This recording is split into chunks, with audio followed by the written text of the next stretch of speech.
Hello and welcome back to Thunderpick South America. My name is not Get the Bag Mark, but I'm Vincent, and hopefully I will have Get the Bag Mark alongside me sooner rather than later. A little bit of technical hiccups on his side, but we'll get things sorted soon. But we are back for more here from the Thunderpick South America number one side of this qualifier. Should be interesting as we close things down here in the group stage. We have two matches to get covered here, both the decider matches from Group A and Group B. We're going to start on the Group A side, then we'll jump into Group B. It's actually really interesting storyline-wise because it's two rematches from opening round games, and so it should be kind of interesting to see how those get broken down. MIBR Academy up against Isurus. It's a weird scenario for both Isurus and MIBR Academy. Maybe not so much for Isurus. For MIBR Academy, there's some weird stuff with regard to like the roster moves that they just made, and for Isurus, some roster moves as well, but those make a little bit more sense. You've got Kid Stars up against Yawara. I'm excited to kind of see that. I think Yawara didn't necessarily play bad CS against Kid Stars last time, but they just barely didn't get it done on both maps. So it was like close series, even though it was a 2-0, but they smashed GameHunters. It was not even close. 13-0 in the mix there that Yawara had against GameHunters to eliminate them yesterday. So should be very interesting. I think the potential for revenge, that storyline, always a whole lot of fun. So we can just talk about maybe this Group A side of the bracket. I don't think it's too big of a surprise to see LP kind of dominate their way through. I say dominate. It was a close game that they played against MIBR Academy in the upper side of this bracket. This winners match was actually very close most of the way through. It just Nuke got to the point where that was like a 13-3 win for LP. But MIBR Academy are typically good on Nuke. I think that was a matter of two close losses or two close games. Kind of they were out of gas at the end of that, but down on the other side of this bracket, both of these squads getting a little bit of a freebie, or rather, Isurus getting a freebie in the elimination match because they didn't have to play that Vasco game. Vasco couldn't field a roster, so they get a free win into the decider match. So I'm excited for this. Last time, it was a 2-0 for MIBR Academy, but again, very close. 13-11, 16-12. Like this was a close game. So we can jump into the roster and talk a little bit about MIBR Academy first, if maybe we can touch on them, because I don't really understand why Burns is kind of off of this team. I tried to like see if I could find his Twitter account, couldn't find it. I don't understand why they changed things up, because they kind of saddled Burns with the op role, and I think he did pretty darn well. I was like, he's certainly got some moments where you could tell he was transitioning into being an opper, but I was very impressed with like his raw aiming and performance, and his flicks. I thought they were really good. So I don't really know why he stepped away, but regardless, Revolts is kind of standing in his place. He's been sitting on the Yawara bench for a couple of months now. I think back in April of this year, that's when that change came through. I don't think Revolts is anything particularly special, unfortunately, but I think he can slot in just fine. What's weird to me is the MIBR Academy trying to find like an opper. They had Card, and respectfully, or maybe not so respectfully, I don't think Card was very good. And they told Burns, hey, you're going to be opping. And I think he was better than Card. And now they've told LKZ, hey, you're opping, by the way. And he's been pretty good. Like, he's straight up been good. So I think the fact that they've told, granted, only like 3 BO3s that we've seen from LKZ, but those games have been decent. So the fact that we've seen like MIBR Academy basically tell some riflers, hey, you're now an opper, and it's worked out so well is kind of interesting, but they definitely have taken a hit now that LKZ kind of has to take up those responsibilities. Now, onto the Isurus side of things, I'm glad to see that Isurus were interested in making a change, because just straight up, it really wasn't ideal to see Isurus kind of playing with this with the BK1 iteration of these guys. I think that he was fine. He wasn't like the issue in my opinion, but it had to be BK1 or Dottie in my mind to be the guy to probably be gone. And I think getting RZK is definitely the right move. Finding an Argentinian player who like it was looking good, who absolutely is the next one up. I'm a big fan of what I think RZK can put forward, and I think this is the right type of move for this roster. So very happy about that. I think that this is on paper an upgrade.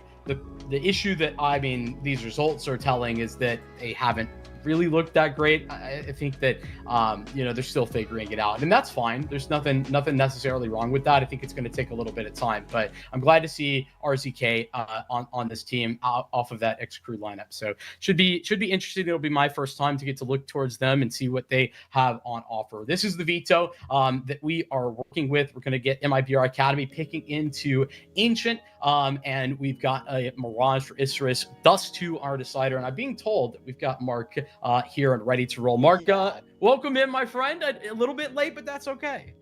Thank you. I apologize. Better late than never. I will say, we kicked the PC into high gear. I'm finally here, and for the last round of these groups, I think we have a fair bit of pressure out here, and you know me, I'm really excited to be hopping into at least where we get that next step. I was following this Isurus roster of the replacement of BK1. Honestly, was sad about seeing Timo go. Was happy about him getting that call back, rather. Sad about him leaving Isurus, because that was a nice opportunity. Now we've thrown BK1 out of things. Obviously, I'm catching back up on where we've already talked about these rosters, but same as you, I'm excited to watch RZK off of that X-Crew roster, and we have an interesting Veto for it specifically.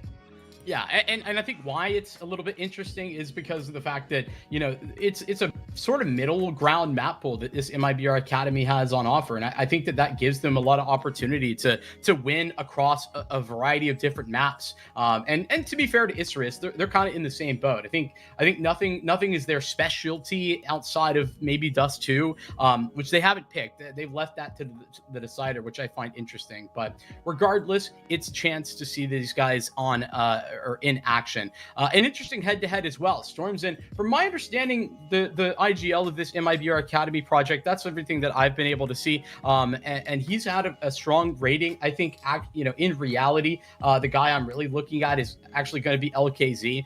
But up against Ataraxia, who's having a big performance overall on the op. But we're going to get ready to jump into Ancient. We'll jump right in there.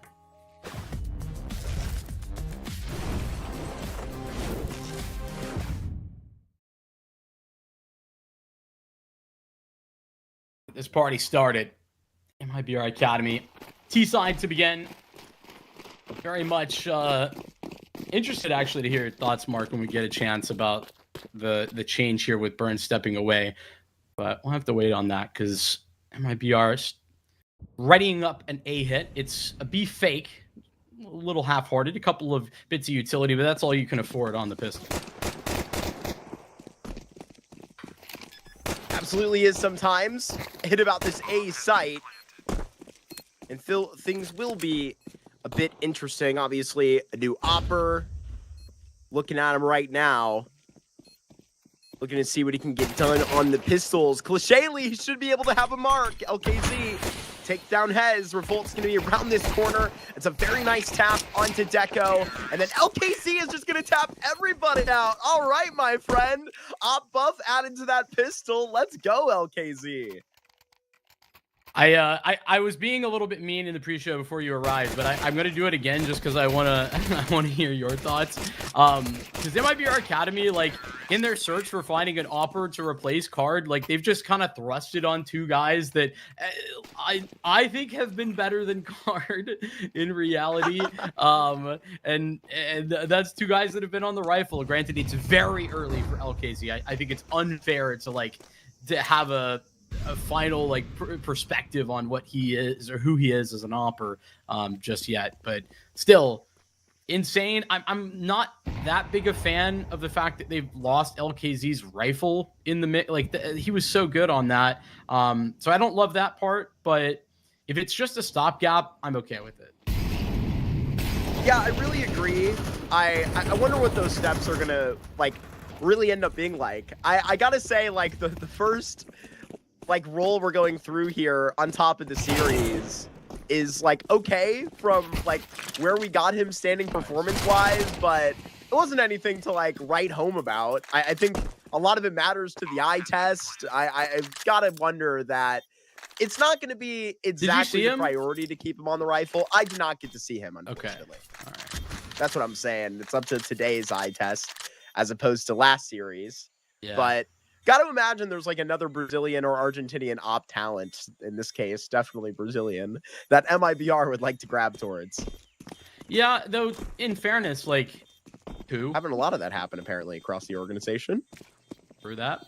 But that's what I'm saying. Like actually who that might be. I think it's such an easy statement that you just made where it does feel that way, but I don't know that the reality is so true. Because, you know, when we're, and listen, you know, I'm a fan of Mayer, and I think he's done pretty good. But like when we're seeing a guy like him kind of like jump onto the op and like do that in a secondary role previously, but then become the primary and do okay with it. I think nothing too special. Did have some big moments in the major though. I will add.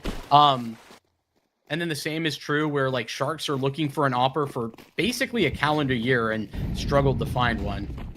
You know, that's something where I feel like we've got to find some up and coming offers here in Brazil. Definitely attested out. It can't all be Nardes. Just saying. RZK taking a step out here and looking great while doing so. Gets 3 off of the first check. Isurus got a fragger on deck. We know that much. Flash gonna come around this corner. Touch up onto Hez. Easy first fight. A little bit of the concern of the HP of 2 players here, but they should have this well handled. Flash here. Back fully against the wall, figuratively and, you know, maybe well literally at the end. Isurus survived with 3. It's a nice gun round to begin things. It's exactly the kind of thing you want to see from RZK. This initial fight was also good from Dottie. I love that he's just prioritizing his survival in that moment as well. So then you get RZK kind of activating. Definitely the most exciting piece from that X Crew lineup, and it kind of sucks for X Crew because I don't know if they're still rocking and rolling or not. I haven't looked, but it does seem to me like they're kind of just out in no man's land without him. That's got to back up. Okay, just gonna get handled. This is kind of a lackadaisical start to this B site, you would think, out here for Isurus, and they're just gonna get bullied to it. How quick of a round. Revolt's gonna find Deco here. Already Dottie standing back. See you later. Dottie just gonna turn this ship around. Yeah, I gotta say I'm sorry there to MIBR Academy because I wasn't giving them the respect. I was talking over that quick hit. I thought, well, surely this is going to be a shutdown, or maybe not a shutdown, but just, you know, a 1-for-1 at best. But they really found the spacing. I think Isurus not super prepared with anti-rush utility at all there. And as you were highlighting, Hez trying to fall back. He just gets caught in the process of doing so, and is putting a lot of pressure onto Isurus. They can never get back in. So a really nice round from MIBR Academy to recover the momentum after Isurus win their first gun round.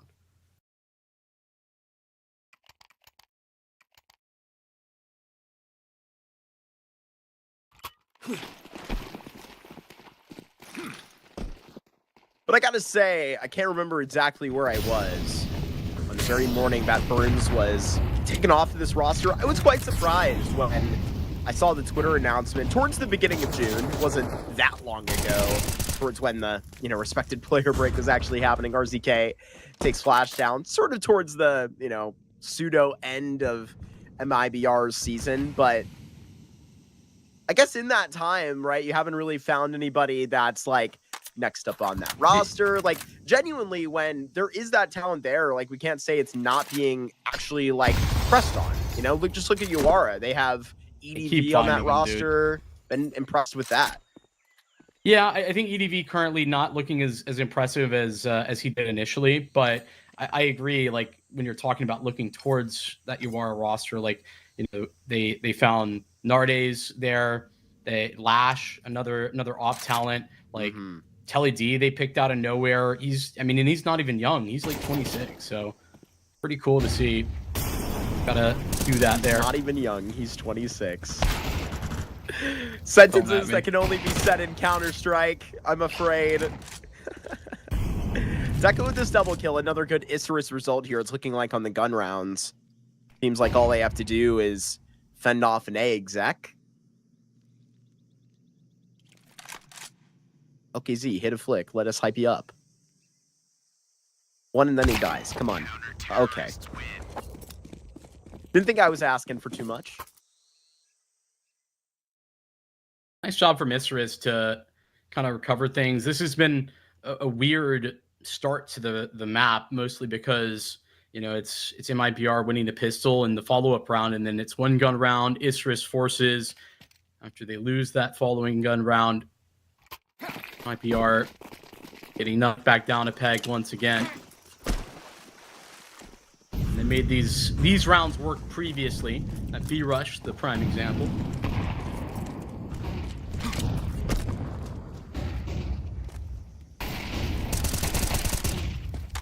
DK gonna spam down Revolt start of this round.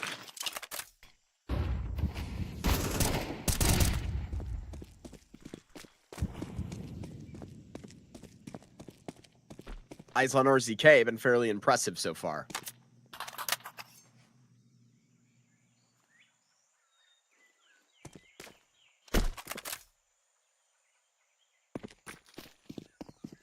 Yeah, I think that's this is kind of the signing for me for this level of South America. I think that RZK move is the right one. Isurus were already contenders, and I think this could bump them up to be even more of that, maybe even more consistent contenders. That's on paper. But of course, MIBR Academy bested them in the opening round of this group.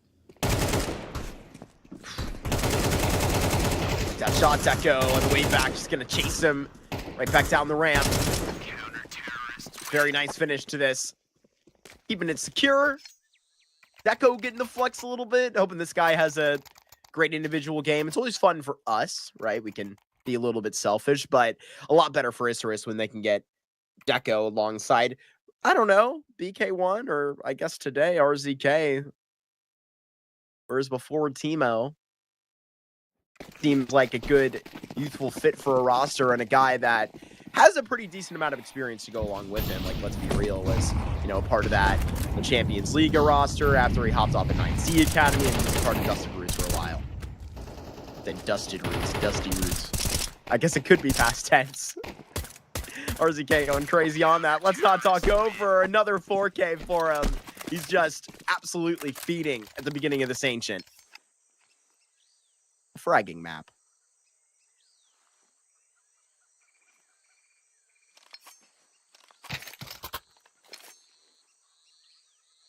A little bit of a turnaround for this Isurus team on the CT side now.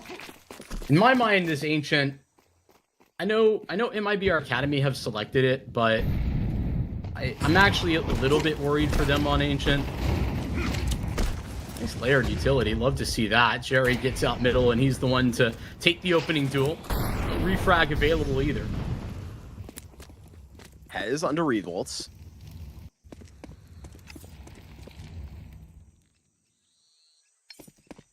Every A hit has been really well defended, but here against the retake, it's really going to have to stand. Ataraxia, Dottie.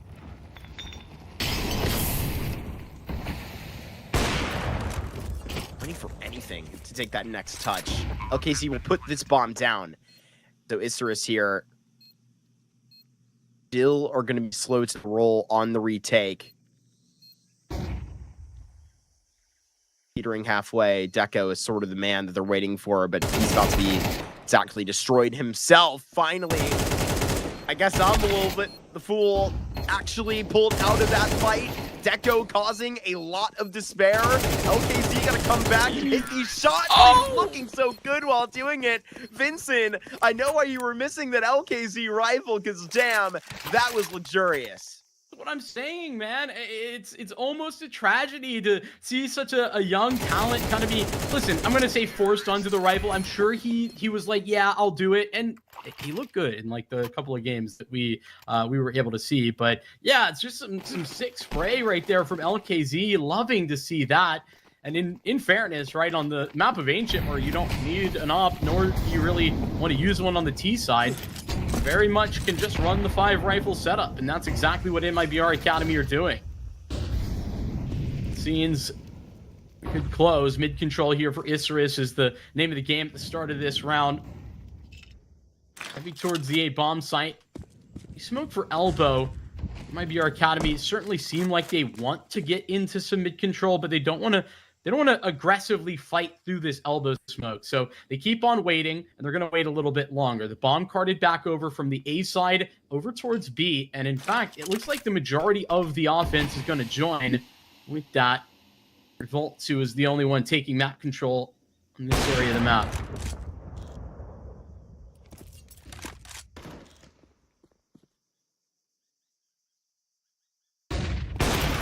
Big flash. This is going to completely blind Ataraxia. Access to B. We talked about how this has been good for MIBR Academy at the start, but right now, feeling the heat. RZK going to be here to an easy flank and likely an easy win to this round if things stay simple as they stood. Right now, Flash is going to be clearing the back square, but if he eventually decides to come back B, it's how this timing shakes out that will favor Flash. Survives at 20 HP, a 1 versus 2 clutch here for MIBR Academy when this first half was starting to flip the way of Isurus. That was really well timed. Yeah, that's a tough timing, to be honest, for RZK, because he's done very well here. I think this shouldn't have been a 1v1 in any way to begin with. RZK played well, did everything correctly in that moment, but unfortunately, timing, as you were highlighting for Flash, was just too good. MIBR Academy living life on the edge this half. It's been a lot of these key rounds, that half buy win, the rush B, the clutch, LKZ spray transfer. A lot of these rounds that are going in MIBR Academy's way, on top of the fact that they win the pistol. Become an incredibly competitive half because of that, as Isurus on another one of these buys that are good but not great.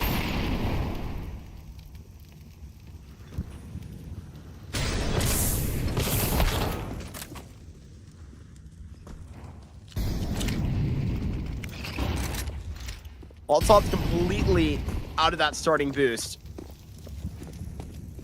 MIBR Academy sit through. It's sort of a more patient look, but this is going to allow Ataraxia to get back into play. That's where that flash fully faced from last time and got that easy kill.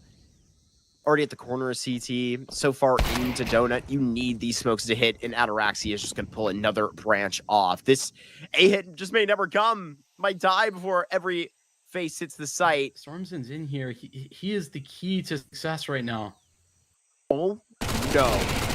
We'll find this MAC-10 sprayed out at the back of Ataraxia has. It's got to be so mad that he let this timing go.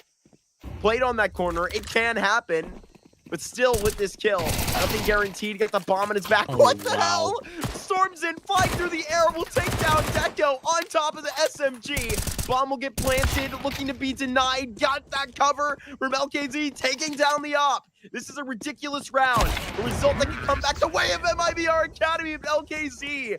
2 different rounds, back-to-back on the D site, but 2 different looks. Gets it on the rifle, gets it on the op. This kid can do it all. Dude, I'm so impressed. That's another one of those. Remember, I just got done saying key rounds going to MIBR Academy, critical moments. It's another one of those. It's what, a 2v4, 2v3, whatever the actual numbers were. The timing that Stormzen gets, 2 crucial kills. Ataraxia's up, dead, back turned, no vision, and he even holds back the continued push coming through from B and eventually wins that duel too. Absolutely stunning from Stormzen, and that opens the door for LKZ to really hammer home the victory. It's now Isurus who are in some real trouble. I mean, think about what this half could now be. 8-4 is on the table. It certainly could be 7, or should be, for MIBR Academy, considering that Isurus are on a save. I mean, the difference between Isurus winning that round and this being potentially a tied halftime, or Isurus even winning it 7-5, it's extreme.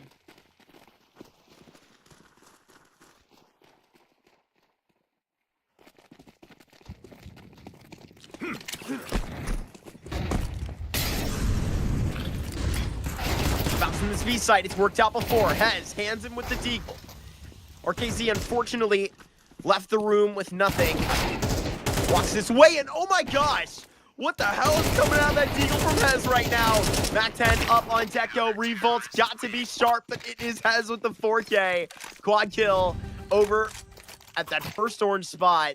Couldn't clear it. Isurus, they got a 5th. It's that energy of the 7 you were talking about, but they want 6.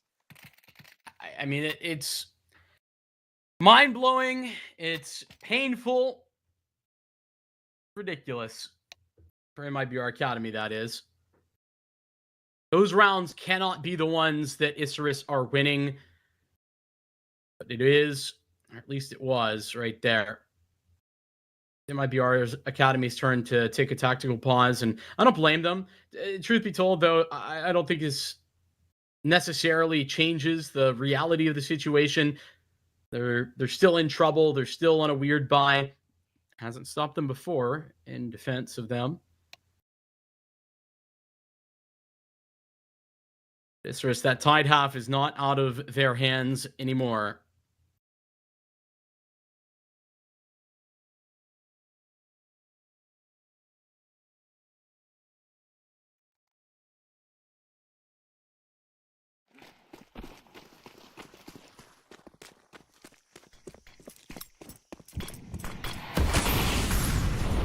Double molly. There for elbow, nobody's getting out. Fast towards B as the bomb's a little bit later. Jerry connects long range to RKZ, first rotate in. Walks out empty-handed, but MIBR Academy, it doesn't really look like they will. On top of 2 entries, it's going to be hard to imagine them losing on top of the post plant, but there's a key detail in that missing. Where's the plant? Never got here. That's why Hez handles this so well. LKZ wondering, where did my team go? It's only 1:10. They've all died on the B site. They're trying to connect the A flank. Sharp on the rifle. We know that much. Precise on the pistol, too. Puts up a couple of shots towards Ataraxia.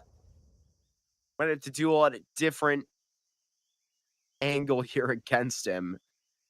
Light himself up again. Ataraxia walks right in and does make this half a 6-6, Vincent. Isurus did fully shape up. Yeah, I think Isurus should be very happy with this. They actually got so much more done than they should have. MIBR Academy, this is why I mentioned it at the beginning of the round. Remember, I said fast B, but the bomb is just a little bit deeper, a little bit further behind. And I don't really know why that was. Seemed like an oversight at the time. And obviously, because of the outcome, I think we can both agree that that was the case. So Isurus, they lose the pistol round. They lose 3 critical rounds in the middle of the half, and they still managed to tie this score line. I'm very, very happy with that. Granted, MIBR Academy now moved to the preferred CT side. Interesting stack here on A. A lot of 4-1s you're going to often see, but this has been a change to the meta. It's 3 players here at A. This smoke complicates things. I wonder if they drop it, if Isurus just cancel.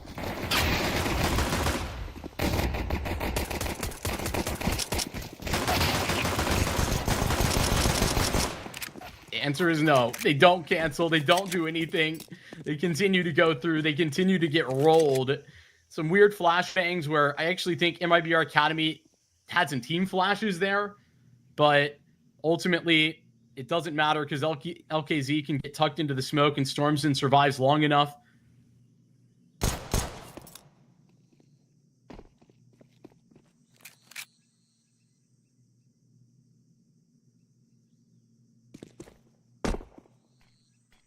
Not sure Revolt's actually spotted him. No way. Well, spams this. Even a couple of slices. It's crazy to get that out. LKZ with that spam.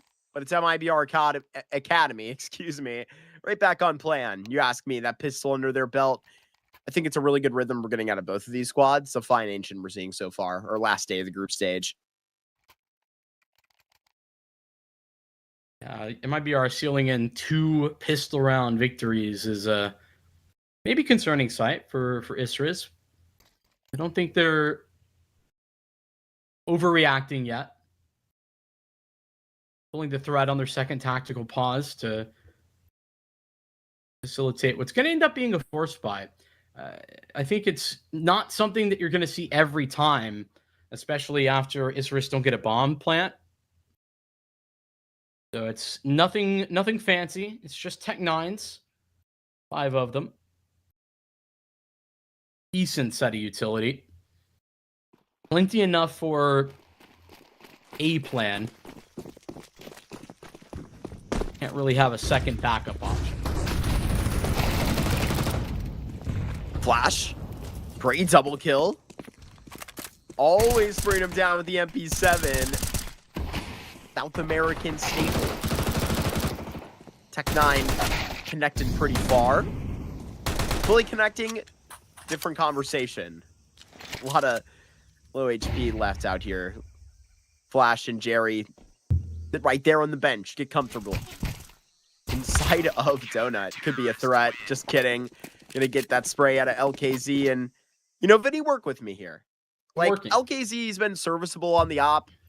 And this is me, like, leaning into, like, some of the ideas that are tossed around, right? Our oppers no longer are, like, bona fide star-studded players. Is CS2, like, not a place for that? If we can get a guy that prioritizes a really good rifle, like, you know, under that AWP, like LKZ does, because he's just actually a rifler, maybe that's not a horrible thing.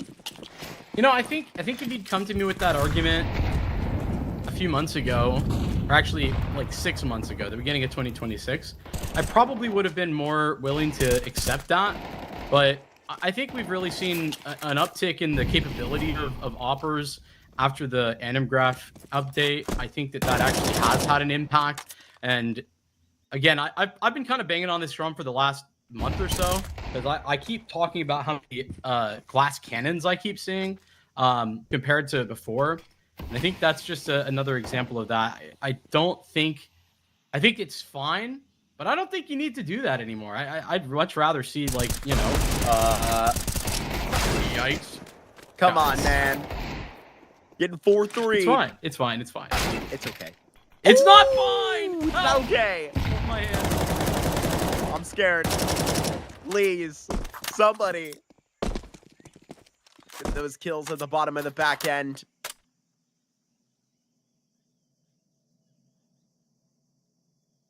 The Academy have slowed their roll.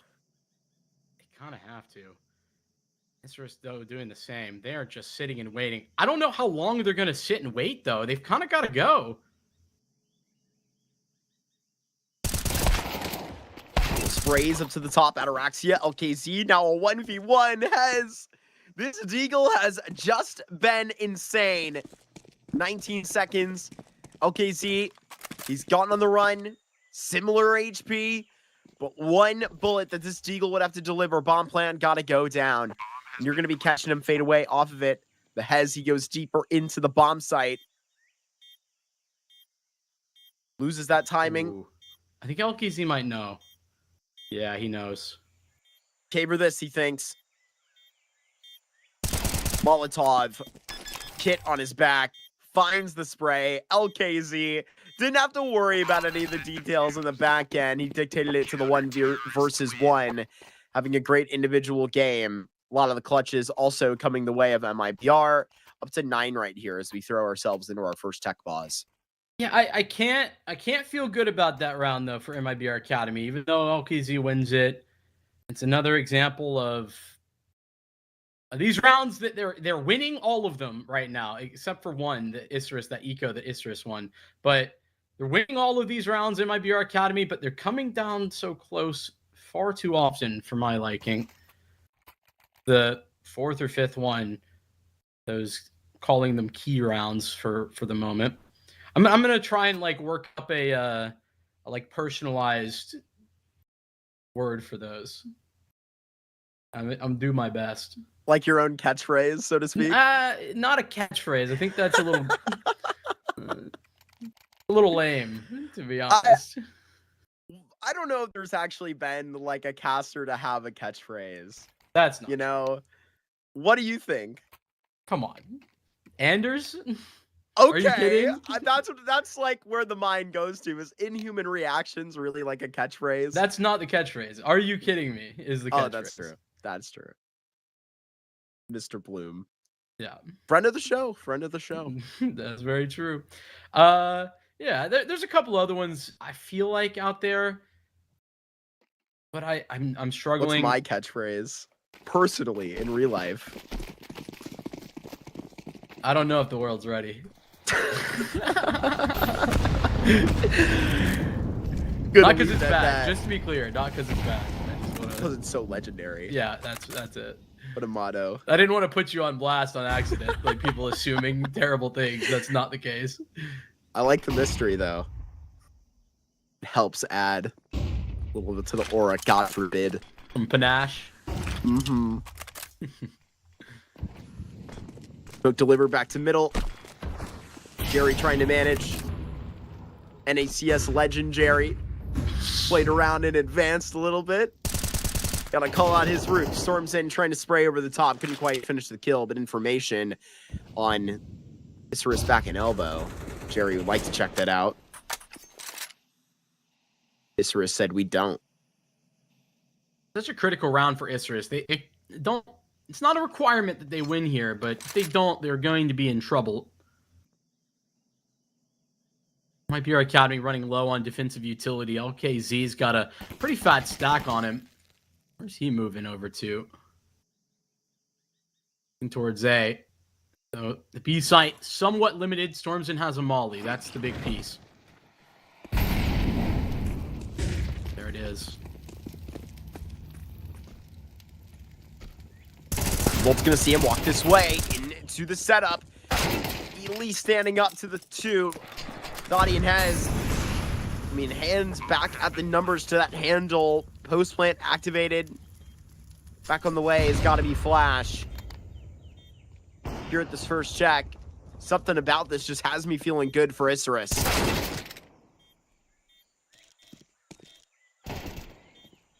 Well traded. Well baited to go back into Ataraxia. You put yourself out there, and that's what happens. RKZ, he's got to go and finish the job. Dodges back in the way. LKZ, and the no-scope! That is naughty. Up for 10 right now for the Academy, and LKZ might have to keep that up at home, man. That's another moment that we can write home about. I'm very disappointed with that move from Ataraxia. That is so unlike him. I don't know what the hell he's thinking, trying to get up close. He's in such a great position to defend against long and short there on B from the ramp side. He's like tucked, even if he's like up in, I don't know what people call it, but an Ian Fraxy bird is the bird.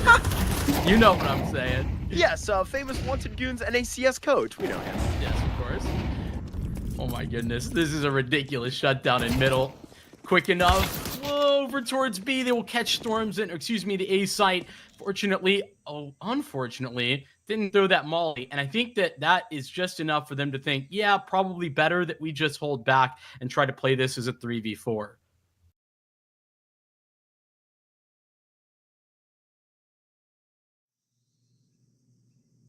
The issue is I don't think they can go anywhere but A. Fortunately for Isurus, MIBR Academy are searching.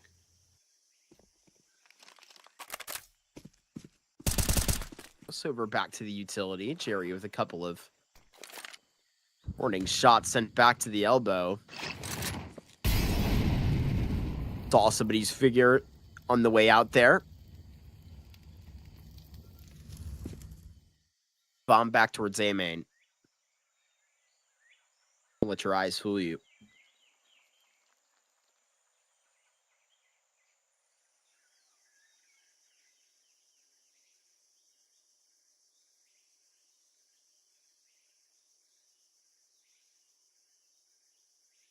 This is a save. Crazy, man. I guess in Isurus's defense, right? They are going to have the loss bonus where they can kind of buy, and they have enough to buy a little bit more utility. This is a very defensible save call, even if I'm not loving it. Just giving MIBR even more space. I'm to 11 now. And a dominant CT side currently. MIBR Academy have not put a step wrong. Isurus gonna call their final tack and hope that this is enough to kind of unlock their T side.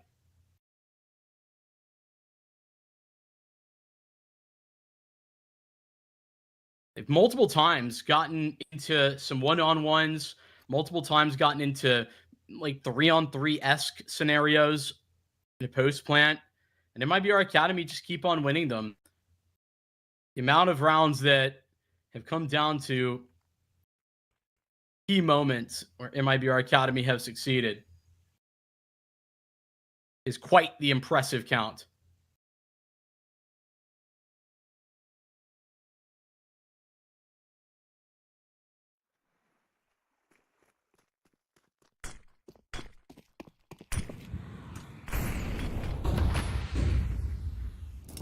Deco gets quite close there at the start.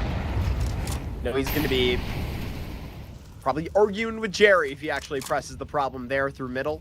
Seems like Isurus are meant to in this round, heavily to kind of check up to quite regular rhythms. You know, I was referencing earlier all of the conversations we're having with MIBR Academy's Opper, talking about some of the news that came in about the main squad. Obviously, Hotspawn got a lot of that news going on. You should go and check them out. Flash over the top. Smoke down in cave, and StormZen going to actually duck back into the corner. Lucky not to get caught there. Needs his life to be alive. Unfortunately here is going to provide contact to the cave, but will get a crease and a kill. Concerned about what is deeper within this A site now, but held off of the ramp. What a great response from the Academy with all 5 alive. Flawless here to the end of this ancient. I think that says a lot. I think it does too. I truthfully, you know, I was somewhat critical of this T side because I think they got away with a lot. But I think Isurus has made a ton of missteps on this T side of their own, and MIBR Academy have really done well. Revolts has stepped up a lot. That's another multi-kill from him. Defensive on the B site. It's been kind of tough. Hold on to at times. And it's just been a very flat calling game as well, in my mind, from Deco. They're just prepping to go back out A again. They're going to run into the LKZ op.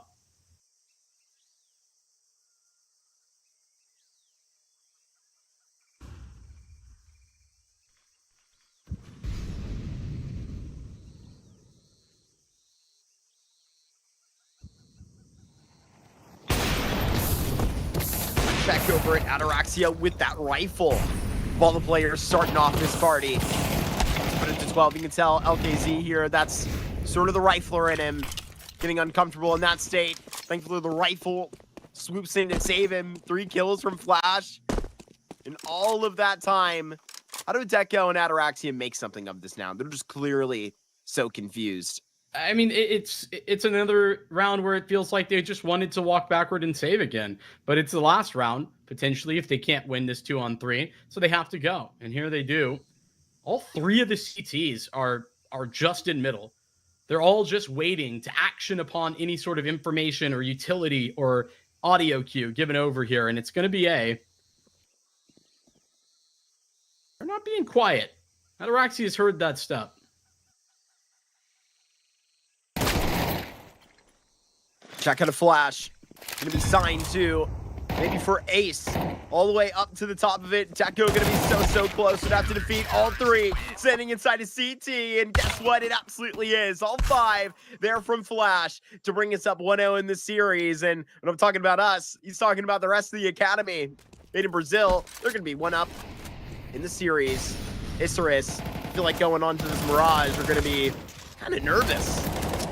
Yeah, I think that, you know, listen, MIBR Academy, they did pick into this ancient, and I think that fair enough, their CT side was really buttoned up. I think they did a great job. Not a fan of the T side there from Isurus, and I think that on the T side, it wasn't really a pretty T side, but these key moments, 3 rounds where MIBR Academy kind of got away with things. and they won both pistol rounds. That's why it looks so one-sided. Ultimately, I think Isurus could have definitely given a little bit better showing of themselves on that. And they go into a Mirage that MIBR are no slouches on either. So it's a little bit of a concern, but I'm not too worried yet. Yeah, I think very respectfully, and like usually you will see a nicer step onto that Ancient. So I think for me, that's probably why I put up a little more question as to like where we're going to be walking forward again, right? I know this is to like the qualification of out of these groups, right? You weren't that first team out. So I don't know, different Isurus, you know, touch of this for me, and a lot of this firepower lacking. Can't really say that about RZK though. It felt like he was having a lot of great moments. So no complaints there. But maybe kind of the same as per usual note for the rest of this roster, Vincent. We need more energy. Yeah, I think Hez was okay. Dottie was not really the same factor that I would kind of have hoped. And for Ataraxi, I actually think that it was a really poor game, not just from the like kill count, but the decision making was very surprisingly bad. And I think that's something Ataraxia does do well. I don't think he typically makes a lot of mistakes like that. So I'm surprised. I don't think that's going to continue onto Mirage, but we're gonna have to see a better looking Isurus. That's what's going to come up next after this break.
Into this Mirage now, where we look at the last couple of series, just the last two between Isurus and MIBR Academy. We start to get a little worried. They all were 2-0s. They all were awfully close. Got to see how this Mirage will actually take. It's the pick of Isurus, but right now it's looking insane for MIBR Academy. I couldn't even finish my sentence before they finished the pistol round in 24 seconds.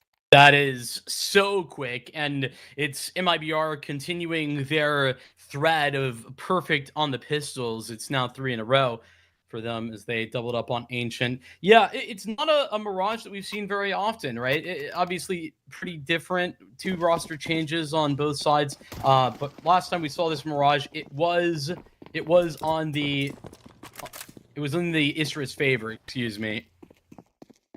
And that was back in March, so been a minute. But I think that has been enough time where I certainly have some concerns. Last time, Isurus going for an eco. They're going to do it again after not getting a bomb plant.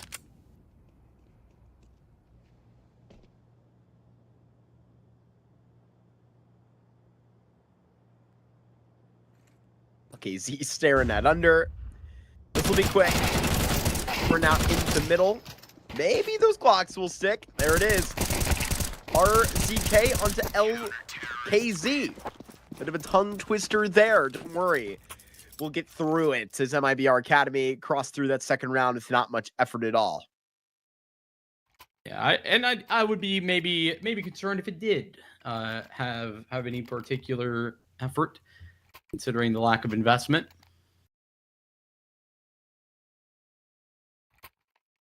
Isurus readied up for round 3, where important for them to make a splash early in general. Will it be here? No AWPs to speak of. Bomb early towards the A bomb site, but it's not necessarily full committed. The 3 players there make it feel like this has got to be an A split at some point. Presence being taken, and it was Jerry that was doubled in window. He's now left to go back towards the B bomb site, and it's just LKZ responsible for window.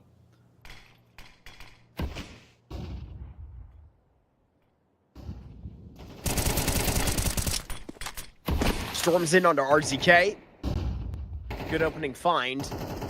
But already really in trouble here from CT, and Stormsin is got to be revisiting stairs. Isurus is getting pulled apart right here.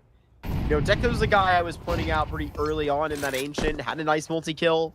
I was commenting that, like, I don't know. When Deco gets off to a different pace, it's going to be sort of a different look out of the entire unit, you feel like. Just giving that signal that this is going to go well.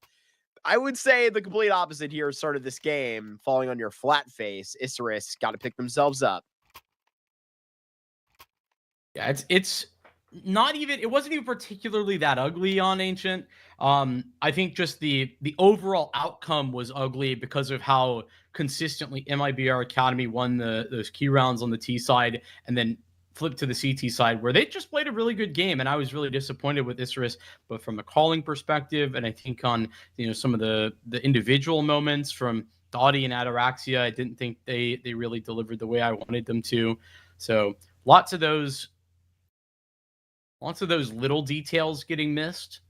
Isurus, it's another tack that they call, using these early and often. And I think one thing to credit them for, even in that loss, is that they tried to use their tack pauses very efficiently. And I think, much as it didn't have the effect they were hoping for, the timing of them was good. The halvesies type of buy. Isurus, the past have gotten far with these types of purchases. We'll see if it's the same here. It's not a crazy idea. B site certainly is on the cards.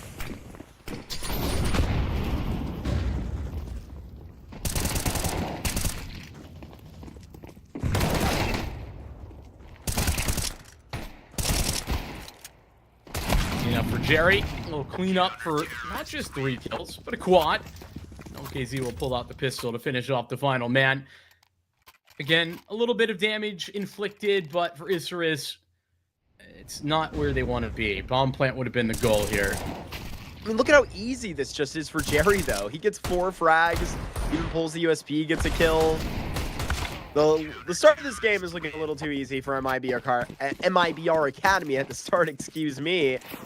Hopefully, Isurus can cough up around here very quick. Got the up in Ataraxia's hand.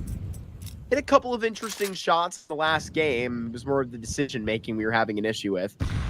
But that's not to be unexpected, right? Ataraxia will always get 1 or 2. Just consistency on those calls that we have concern.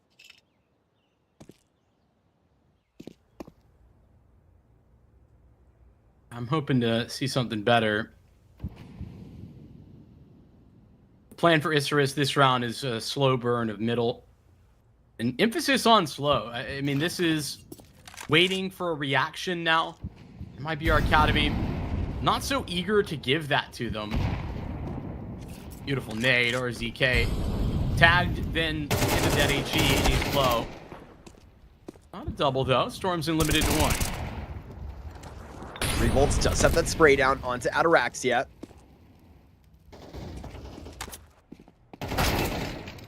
Jerry swung into Deco. What a clear.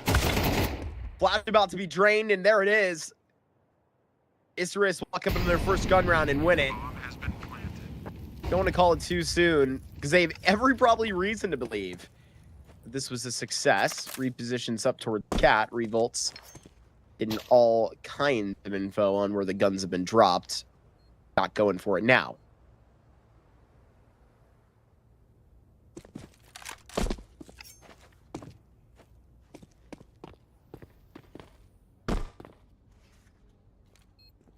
It's an encouraging round for Isurus. Let me put it that way.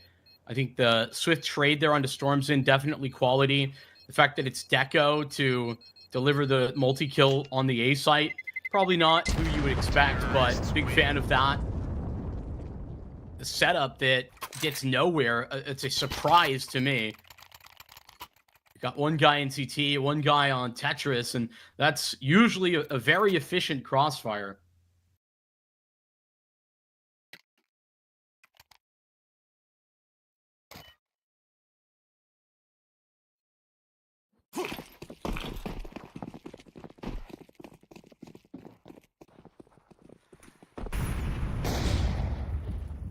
Oh, nice shot.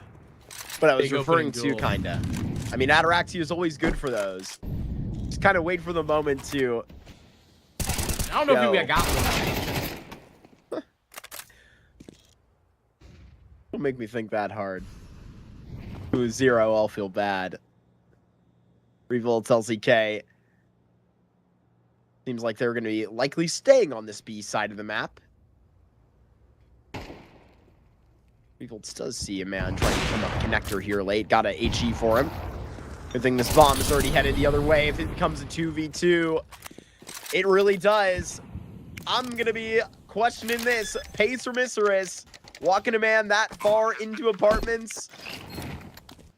Can't really blame RCK. What? Revolt finds Deco and a 1 versus 2 up here for Ataraxia. These are the exact kind of circumstances that things go wrong, but damn, when you have this type of distance, when you have this type of timing that Ataraxia has, it can only go right. A triple kill for Ataraxia, and maybe that's the turning point we were waiting for.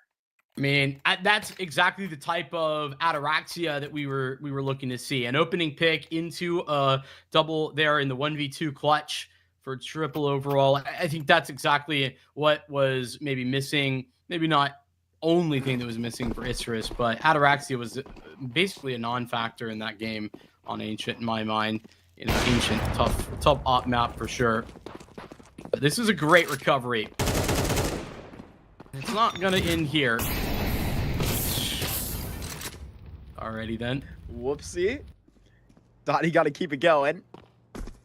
We'll slow it up after that. Unironically, a couple of pistols will actually make their way here in its time because of the molly pause.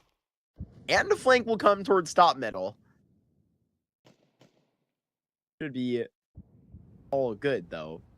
2 USPs, surely not. They're going to flank middle, not apartments. That's what they'll crunch. They get that service up to LKZ and Flash right now. That Deagle, it'll go down with nothing. After fending off Jerry, so I think we can excuse that. Only one casualty that comes off of the full eco round. All of a sudden, Isurus pull this game within one. Took 2 gun rounds. That was the eco, and MIBR Academy now have to settle in for a more lengthy half, one that has Isurus pushing back on them.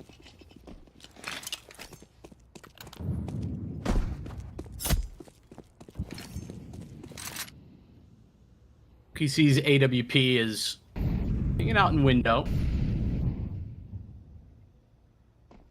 Pushed back by a little bit of utility.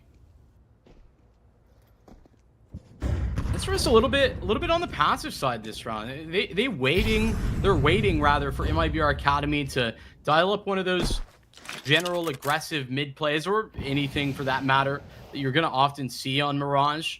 And MIBR aren't so interested. In fact, they've made a little bit of an interesting move themselves. They've boosted one guy up on cap bricks, and so it's nobody on B site itself. Very mid-centric, waiting to receive, but Isurus aren't interested. They're going A.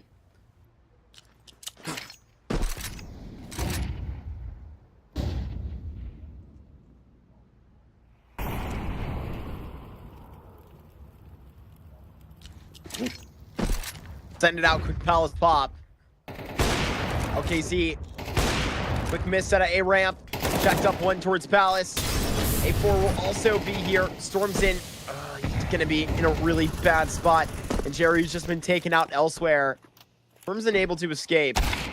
Now LKZ follows through the smoke, but hits a difficult shot onto RZK in pursuit. He will punish the bomb planter. Deco now in a 1 versus 3 missed shots, but it's effort that LKZ puts into this op. That's the difference between him and maybe just some other academy hopper that you'll pick up off the street. This guy is trying his best to fit the mold and doing good. It's serviceable. The triple kill out of CT.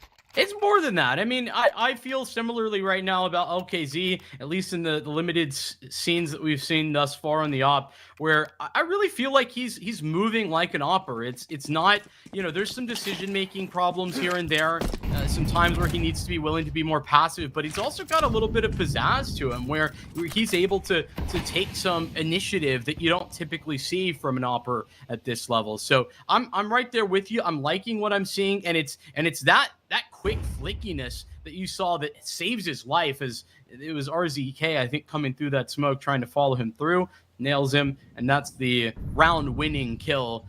He'll end up getting a couple more before it ends. Isurus on borrowed time currently. It's LKZ doling out a tag this go around to Ataraxia.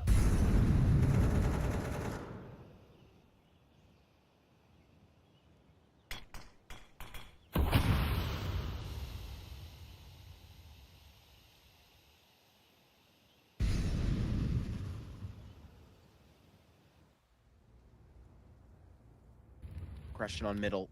This boost can be so well timed. Walking up connector. Right now, it's Jerry that well finds one, but I'm afraid the damage has been done. All of a sudden, though, you can count this out. 2v2, everybody doing their damn job. Flash here, finds one under pallet. Should be overwhelmed here, but Ataraxia, 1 HP and ready for everything. Hops back down. Has been such a hard player to handle in this series. On the Deagle, on the rifle, but now in the 1 versus 2. We'll have to divide with Jerry up to the top of stairs and an op in his hands. Went to it, drops in a sandwich. Vincent, there's so many ways that could have gone, but maybe that's disappointing. MIBR Academy, they see the 3 rounds in a row from Isurus, and they hit back hard. Yeah, they do. Hard enough to break them with 2 straight victories. I think I'm back to feeling like Isurus are just a little bit disjointed. They just keep getting surprised by, I'm going to say, some basic things from MIBR Academy. And they've struggled to get back into sorts when they go down a man or 2. And I don't think that's too unreasonable for Hez. He's got the 1 AK, and he's just eating nade after nade, 47 HP. Not going to be feeling good. Start of this round for Isurus was exactly what you'd expect. Trying to throw Hez towards the B bomb site, hope for an opening duel, not given. And they'll trade that AK to Dottie. A lot of utility pumped into underpass to hold back what's currently not even there. It's just one guy.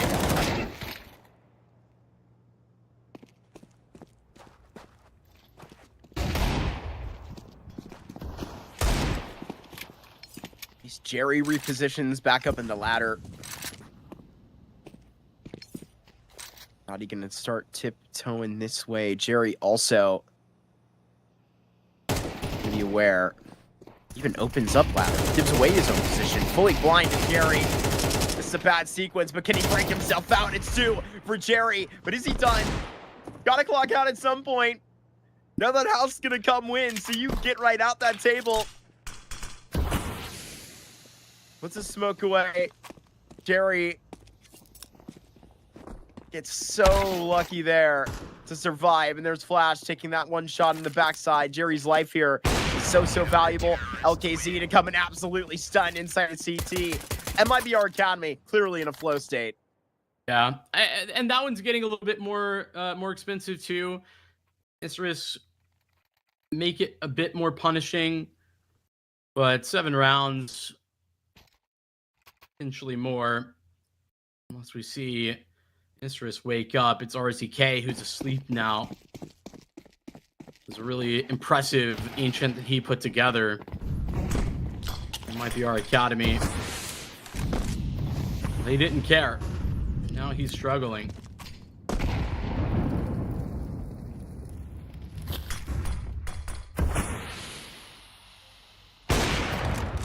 Yup, big hit. But he gets on the revolts. Little sample size at a time. Get to see his still individual play. He's still pushing a ramp here. Watch that too. They're going back to him. That was a really good call. Stormson gets that shot on the deco. Does Hez even decide to go farther forward with the bombers back alone? Never gonna know Jerry's here. Oh, does it fade? Doesn't fade fast enough. Eventually gets back. Jerry, can he get his 3rd right now? He's always hopping away after this 2nd kill and keeping his on their toes. Opening the door for LKZ to shut the round away. Now Dottie in a clutch. Coming past a very tight angle. Got to be careful. Jerry also at the bottom. Getting set up. This thing should be perfect. Jerry waiting for the push. Giving a lot of room right now to Dottie. Now is just missed him. Can't actually assume what the comm is, but there's a no decision that needs to be made. Flicks right to the top of the head. 8 rounds in the first half here. MIBR Academy are crushing them and running away with this Mirage. I just need it to be clear, Mark. That was a 5-on-3 that Isurus had. Storms in. It's a nice, ridiculous spot that he's sitting in. I don't think it's crazy that they don't expect that. What is crazy is that they don't just group up after that. They don't realize, okay, there's some positioning situations happening across the map. Let's just group and hit something together. Instead, they just kind of play. They play extended. Maybe is the word to utilize. And a big thank you to our title partners as well over at Hotspawn, hotspawn.com. Check them out. All the Thunderpick related news and offerings. Maybe whilst we have this little tech pause.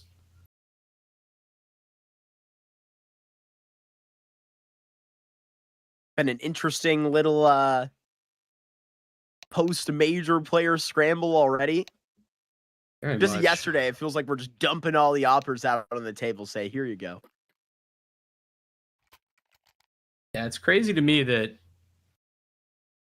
G2 pick up Wrinkle. I don't Is it crazier that G2 pick up Wrinkle? I can't say this is an actual equal question. I know the answer here, but I just want to maybe see into the mindset of both things. Wrinkle getting picked up by G2. They were a top 5 team at one point with Sun Pius. But obviously Jay Bowen getting that call up from Big Academy. That's really, really cool. Yeah, I think he, you know, that makes way more sense in my mind. Yeah. Taking a risk on a young guy like that. Even if I think maybe it's a little early. That's kind of what you've got to do when you don't have money, i.e. phase. What can you make with a little? Seemingly not an issue right now for MIBR. They have 4 players here near the B site. OKZ trying to come up into the window. That is just terrible timing. They might have slipped past him on catwalk. I don't think he actually made eye contact. There's Revolts getting that. Doesn't even matter if they weren't seen on catwalk, because now they are just going to be destroyed. It is 5 alive for MIBR Academy as they secure a 6-round lead out of the first half. Holy hell, I don't know. I don't know what else could have gone wrong for Isurus here. Just can't win 5-on-3s. That was a very poor hold of middle. It was a gap, an area that was clearly missed, and they still can't capitalize. Isurus are just not, they've just not been able to take advantage of any winning scenarios, much less the variety of scenarios where they've started down. Been not great, and it's all kind of on the backdrop of Deco being the top frag.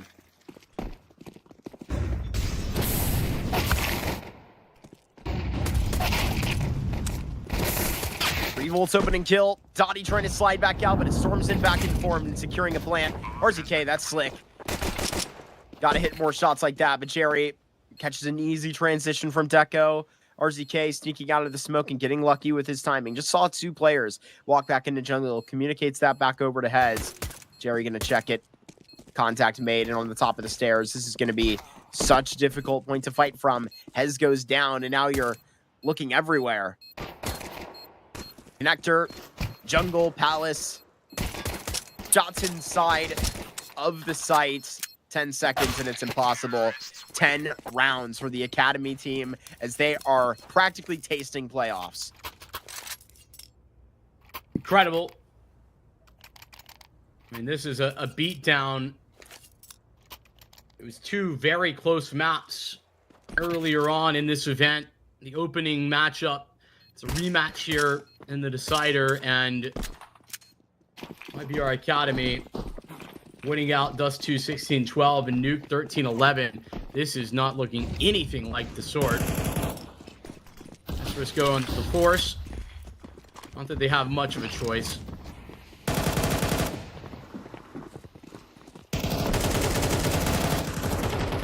Poor Deco.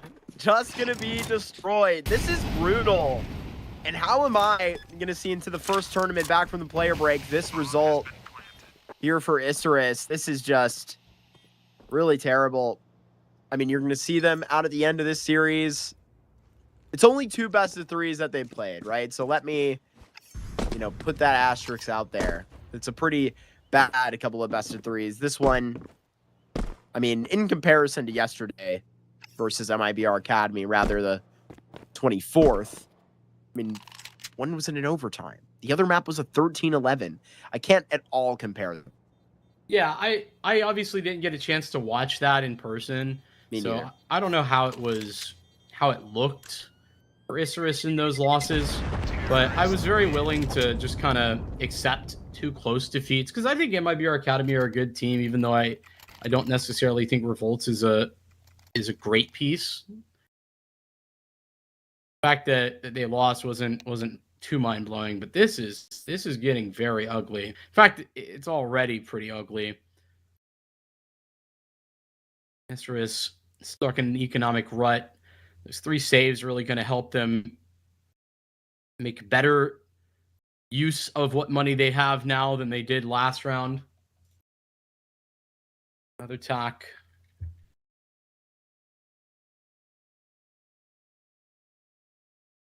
But I don't know where you go. I don't know what you necessarily do here.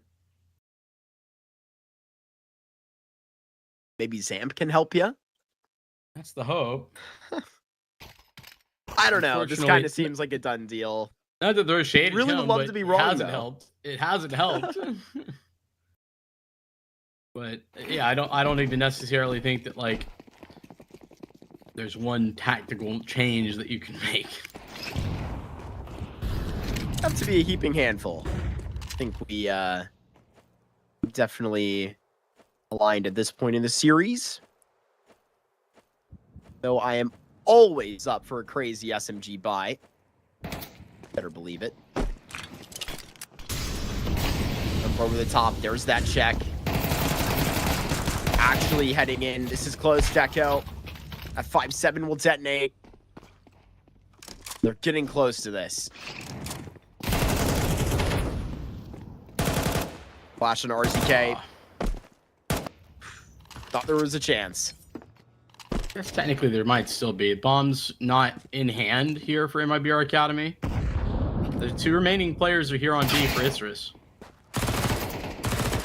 Thought he gonna be right back around. Will slide into the sight. This is separating his team from 12 and almost completed that spray on a Dottie. This is not Isurus' day, I'm afraid. This is a very poor look at the squad. Where, honestly, the last point we were at for Isurus was much more solid than this. Back in the rest of the season, before the break went down, I don't know what... we had this conversation the other day, right? It was always allegedly kind of, you know, temporary with VK1, but I think they did so well at the beginning of the CCT series, at least. I don't think it was playoff temporary. runs. I think they were committed to that because BK1 said, you know, I'm gonna try to be, you know, an entry fragger. I'm going back to the rifle. Hold on a minute.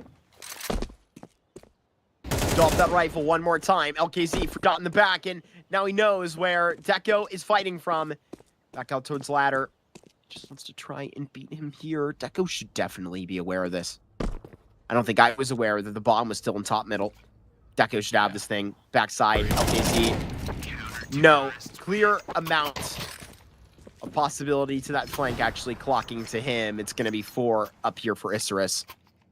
Yeah, it's a little bit of a breath of fresh air, but let's be real. This is not a comeback. We're not even close to it yet. But it's a good start. A little something here for Isurus to work off of. Maybe make this stat line somewhat respectable, but it's another round that, or it's got to be another round there for Deco to win that out. A couple good kills from Hez. It might be our academy that are not playing. They're not taking chances. I mean, they might be up 12-4, but as soon as they lose that round, they're taking attack, which I really like. I think that's a smart thing to do.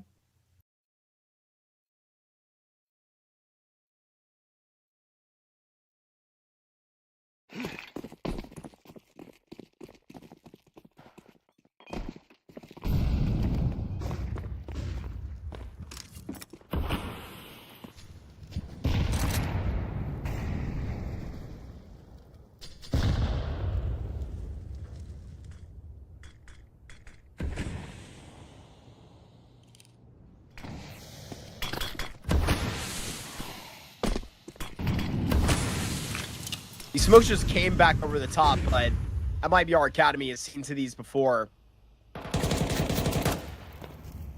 Rather, the Isurus defense. LKZ holding on to this bomb here, just staring back into apartments, so gotta assume this is gonna finish B. Yeah, you'd think that. Also, Stormzen's got this flank of a lifetime. That on site is Deco. In. RZK got Jerry next to it. 50 seconds. Walking in, couple of taps to it. Ataraxia flank. This could actually ruin it. But his smoke is still up. But for how much longer? Can't be forever. Dottie walks into market. He really needs to make his presence known. Also waiting on Hez's rotation. Heads, back turns.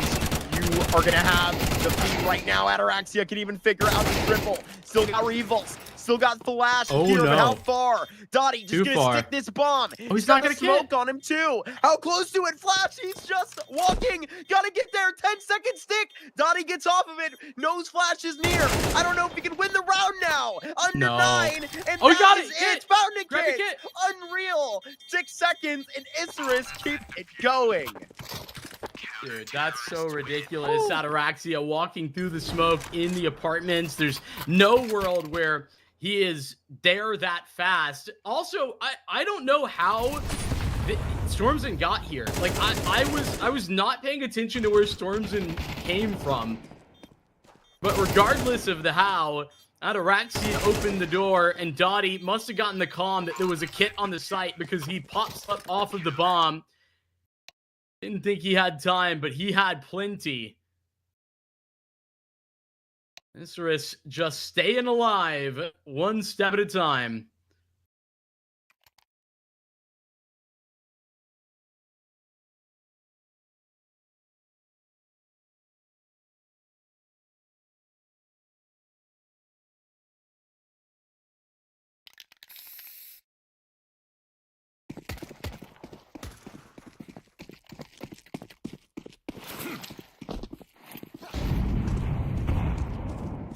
Close to it, but for how much longer? Work out one more of these A-site hits, and potentially this is what finishes the game. But the Academy hope. Here it comes.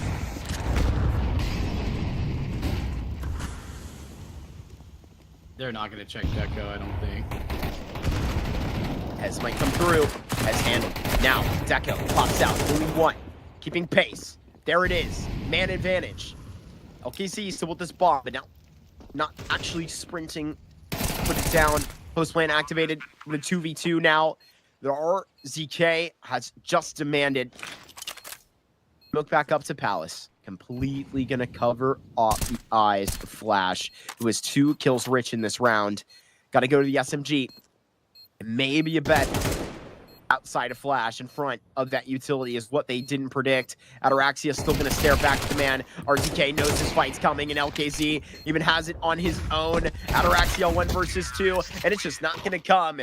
MIBR Academy punched their ticket to playoffs here in Thunderpick, South America.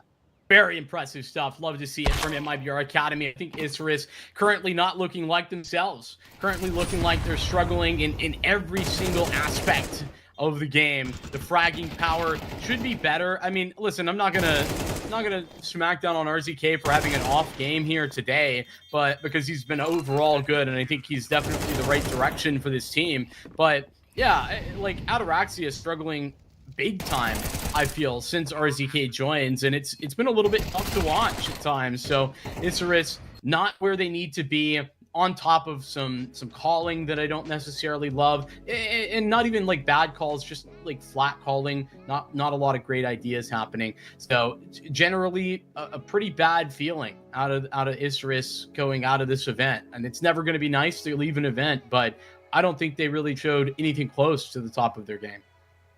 I mean, this was a complete failure for them. You have to look at like where they were just, you know, fighting in those first 2 CCT series at, you know, a LAN only, I believe in March here. Like there have been so many great results out here for Isurus, and, you know, where we were probably pointing to this project, like really feeling kind of jaded after losing Teemo. You know, that's where my heart was at. And when BK1 joined back up, I mean, things were looking extremely good. So I don't know what's happening here in this player change. What has happened in these weeks? I really have to lie on the fence of like at that first series, it was an overtime. It was a 13-11, right? It was a lot closer of a series, but like what happened today? I mean, 13-6 and then out to that Mirage that was like not even competitive. This better be a reality check, some sort of wake up call here for Isurus. I can't assume that this is an RZK problem coming into the roster. Whatever the issue was today had to be more internal than that.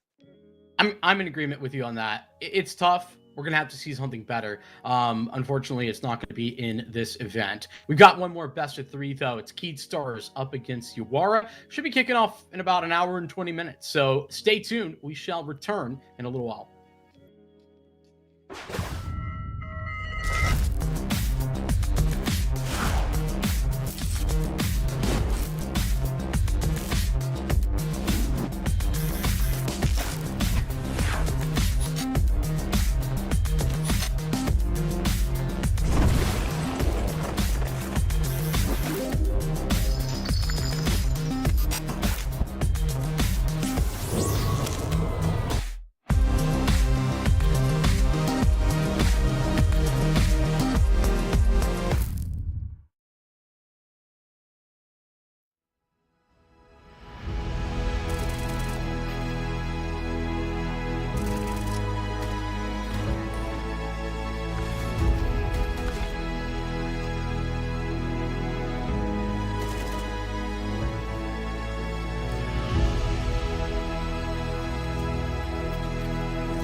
still got to finish out Group B, don't we, Vinny? Got one more team to send here to the playoffs, and this one's certainly going to be a toss-up. Got two rosters that have had a lot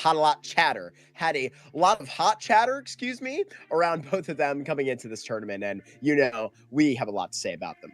Yeah, you got Stars up against Yawara, and to be completely honest with you, I think it's kind of cool the way that both of these groups have figured themselves out. The fact that the opening matchups are we're getting a rematch of the opening matchups. We just got done seeing that in Group A, and now we're gonna see it again in Group B. Yeah, a little bit interesting. Star is able to just barely kind of edge it over the line against Yawara. Last time it was tight games, Ancient 16-12, and then Anubis 13-11 in the favor of Stars. I don't think that's a surprising outcome, but I think it is surprising how close it was and how down to the wire it ended up getting. Some tough times there for Yawara, hoping to reset this after, dude, they smashed, they dominated GameHunters. I don't know if this current GameHunters roster is it right now. They're having a tough time.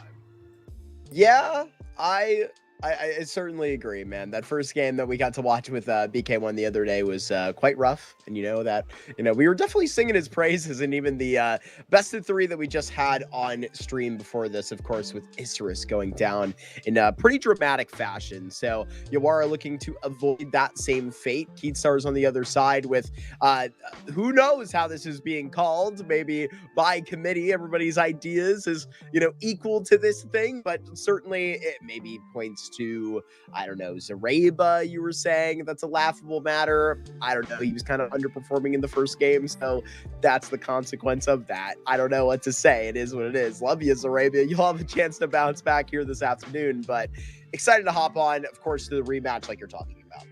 Yeah, it should be fun. And I think that it's very interesting. We can maybe touch into that Stars roster and maybe discuss it as the Stars. I think, as you were alluding to, it's a bit of a weird scenario when they've said goodbye to their in-game leader, and it's put them in a spot where I don't think this is a bad team. And I think from a firepower perspective, CK Zhao, the guy that they bring in to replace Kutsmaretz, is definitely a really impressive performer. I love CK Zhao. I think he's a very talented individual. If I were to maybe be presumptuous in saying I kind of feel like he's one of the talents in South America that kind of got away a little bit. It feels like he had some chances and they didn't quite work out, and part of that's definitely on him. But I think he's so capable and could have done bigger things even than what the current aspirations are for Stars. But yeah, alongside guys like Lash that I've been pretty excited about for the last year or so, and also some very stable pieces like Zede, like Zareba. This definitely is a team that is built for some success. How far or how deep is that success going to bring them? I think that's the question, but I do think that it has a whole lot of upside to it. Vincent, sometimes they do come back. The ones that went away do come back. They own what, like a Hallmark themed coffee or a hot chocolate stand inside of the even Hallmark Christmas special that it would take place in. It does happen, and then it happens to Stars. You know how it goes. But I need to be seeing them push to a playoff. We had Lash have a ridiculous start to that series. I hope to see the same sort of rhythm that Lash gets off to. Get a little bit more out of Matios today. Come on, man. We can pick it up and actually put it back into gear. Maybe a slow start here coming out of the break, but I think they can push it to a playoff. There's plenty of firepower here to go around, and that's even considering where we're at. Losing Kutsmaretz, who wasn't too down on the threat himself. I'm excited to see where he's going to be playing next, if even. So I know in real life he had a child, I believe, so a lot's going on there. We wish him the best, obviously, stepping away from CS maybe for the moment. Yawara, this is where we see also to a veteranship of, Zhao. We talked about Telly D a little bit in our last series, but I don't know. There was a lot of, mention of maybe EDV over here as well, looking to see maybe him impress, be the reason why you can see Yawara pushing to a playoff today. There's a lot here that has changed here and young faces to go around. Yeah, I think it's important to kind of like contextualize that, right? Because I think Rect has looked really good coming into this roster. I'm a fan of what he's been able to do. That's a pickup that you and I were potentially excited to see on Pain Academy when he was trying out over there, but it didn't end up working out. And speaking of Pain Academy, I mean, Demo coming in from that Pain Academy side, I think was always pretty solid there. Wasn't the guy necessarily like blowing anyone's mind, but I think it's pretty good, and I'm happy to see him get another opportunity. The other thing about this roster is that they continue to kind of try and find some opportunities. Apparently, we're moving fast. We've got Agent Mirage and Dust 2, but the game is going, so we're gonna jump right on it.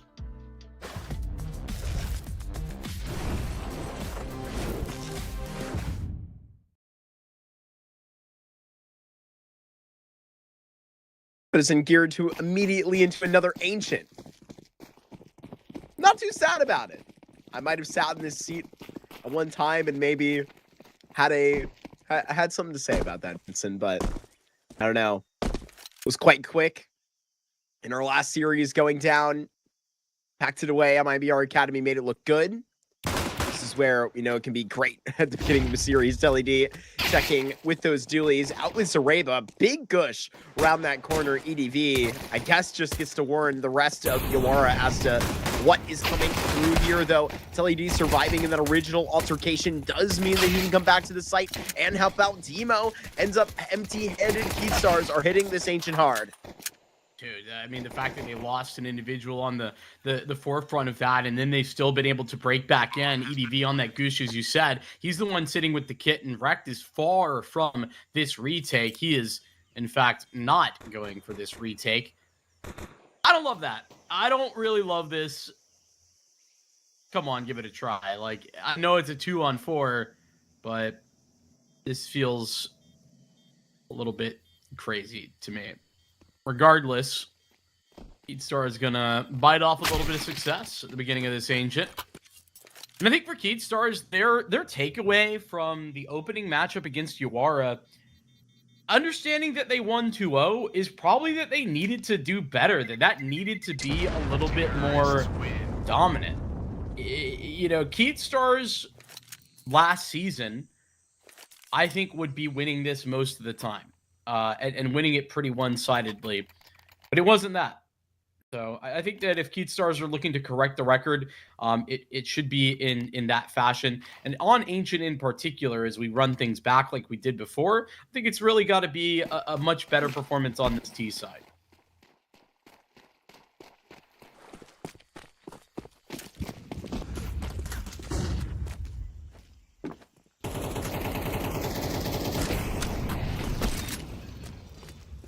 Oh my goodness! I must share with you what a valiant HLTV. What is Veto just now?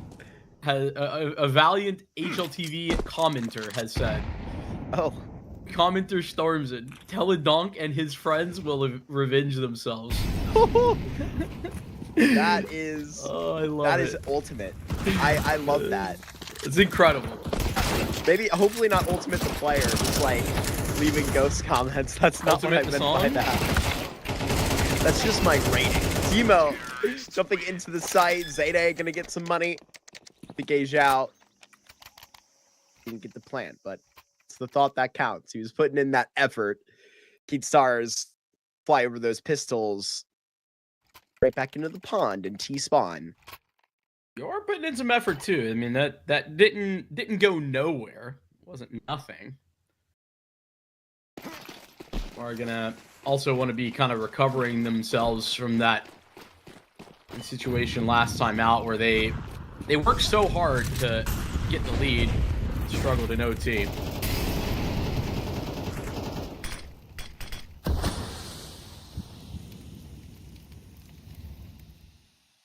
Ooh, interesting that Lash sticks around. I thought he would maybe just back away with that smoke, but no. Way back from the corner, Zhao having to stand here between a lot of this utility. EDV also going to be on this front threat. There's nobody actually seen one another yet. Crazy timing across the board. That the only other map control for Keystars, and he's deep in A main. That is very close to just 100 to 0. And Rekt, I think, will burn. Yeah, he has. Not a great look for Rekt here at the beginning of this Ancient. Spams off the bomb. Well done for Timo. Zhao also keeping Keystars afloat right here. Gonna be a flimsy 3v3. You're waiting for this flank. That bomb plant would have helped them so much. Matios just might risk it. Zhao. Zede's got to get moving now, man. He'll be activating here momentarily. It's just the problem is, might not be able to see the back of Timo. Can confidently take a fight now. You've got to do it, Zede. There's the kill. Should be heads turned because of that. TWC still finds Matios because of that timing. They know they have to go. It's in the corner that is so important. Lash finds one frag. That should do it. Keystars win their first post plant. They're on B. Nicely done from Keystars. It got quite chaotic in the end of it. Really impressive for Demo to continue to stay alive, or rather, this is Zhao, if I'm not mistaken, who stayed alive here in Cave. Yeah, important for him. Unfortunately, 9 HP doesn't really give him a lot of wiggle room. He can't be active. He can't take initiative because he's so low, and it's got to really rely on the flank coming in from TLED, and it never really gets there, at least not in time to have the impact they would hope. Instead, it's the ZA flank that's far more effective. Triple nade right into the head of ZA. He's going to be the loss, and I think Keystars would make a good decision here to slow down. They just don't have the resources in place with CK Zhao both low and over to the B bomb site, and the bomb not collected. Lash would have to go grab that. So slowing down makes a lot of sense to me. But this is a grand start to an eco round for Yawara.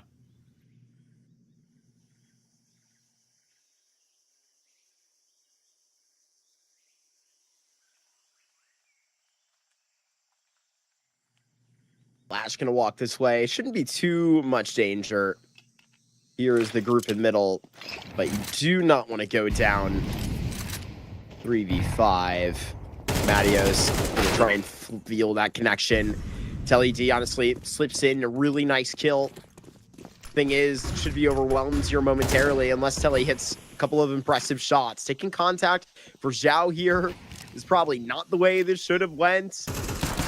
Although that should mean denial of the bomb plant, so who am I to judge? Telly walks out, gets that frag. Lash here, quick to get that trade. He's going to chase down this 5-7, but there's also buys time for Rekt to come in and finish the round. Yawara too well standing on the pistols and armor. It's ugly though for Keystars. Listen, the hesitation, I think tactically they handled this as best they could, but brutal that these pistols are so damn effective. And they just don't check in the big box at all.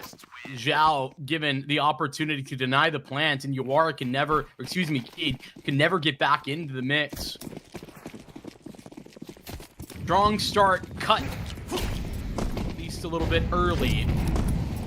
As Yawara finds success. EDV's first op. A little bit less for Keystars to be working with. It's very limited utility already. I mean, minute 30 and there's 2 smokes, 1 molly, 1 nade remaining.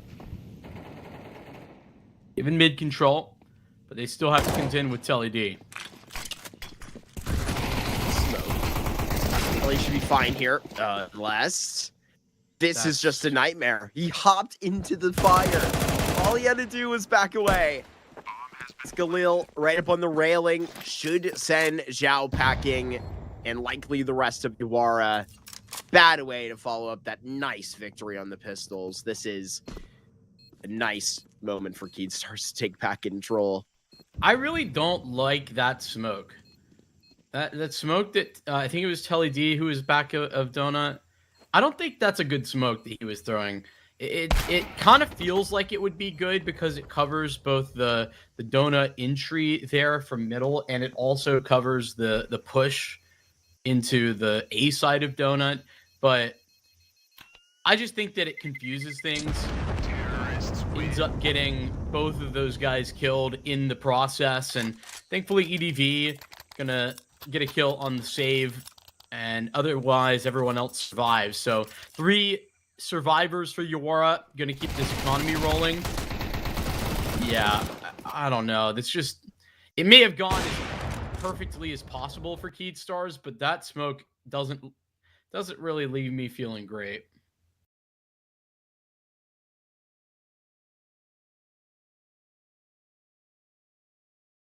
You can maybe leave that one in the belt next time. Do something a little bit different. Cross it earlier. All good. A little deeper.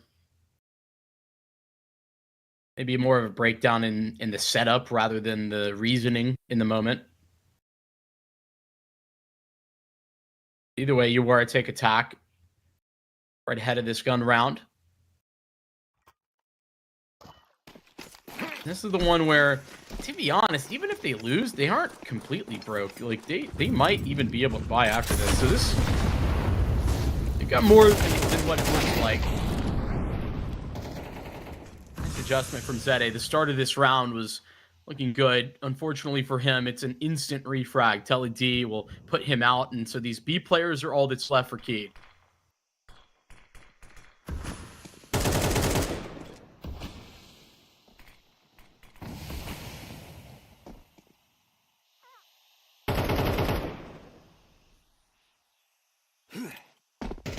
Stars need to find a way to cancel this. Oh my gosh. Because everybody's here for Yawara. Telly almost dies. Lash putting up a lot of spam damage just to tap onto Zhao, though. Let's be real. Wreck at the top of this ramp. We'll get one put down after 59 seconds. A nice lean over from EDV in this time with the op. Should be the key to success. Gets that first kill. Sets up Telly D for the peak. 1 versus 3, that shouldn't be manageable. With the bomb escaped. What has just happened? Impossible circumstances. Something you just can't predict. Immeasurable. Out of CK Zhao. This guy is unbelievable. A 1 versus 3, keeping Keystars on the loose. Well, I said he's the one that got away. He's got away from Yawara in that one. A ridiculous clutch. It just shouldn't be possible. 180 degrees apart. This swing from CK Zhao to kill Telly D and Zhao. It's just, bro, what? He's just running. He's just running, and EDV doesn't check to the right-hand side. It's so poor from Yawara. Oh no. Can't do anything about that running kill, but the flick onto Zhao was stunning. That can happen if you're Yawara. Shouldn't happen. Yet it has. Calls an eco here. For an eco, they've got a lot of guns, to be fair. Yes, they do. Emo getting up close with it. Couple of spams out that dig.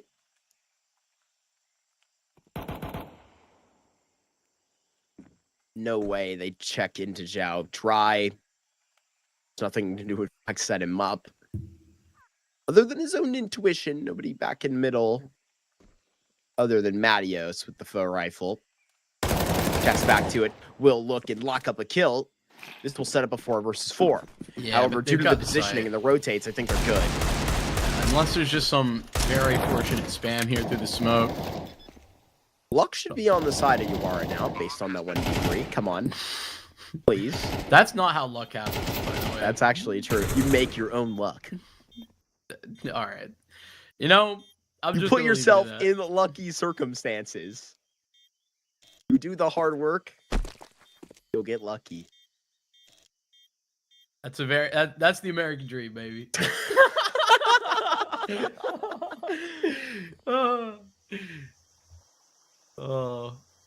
Jokes aside, we've got, I think, a save that ends up putting Yawara in a really nice spot. At least their economy. 6-1 down. Maybe not the word I should be using.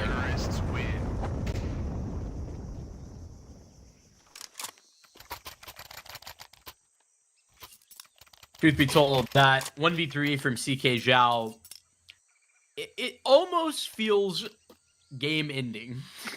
Like, and I'm over exaggerating, I know, but that's just the way it feels.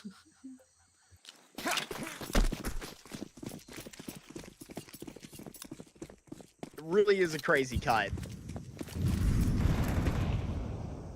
little too unbelievable. We just need something like that to happen in equal for Yawara, and then we can wash it away. True. Right? They got to get theirs back. That is how it works.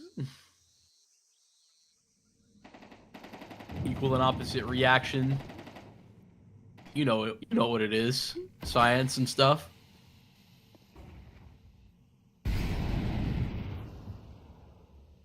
Slow mid control for Keat. Wait out the first 30 or so seconds of the round and then get situated there. Lash wielding the bomb and his AWP.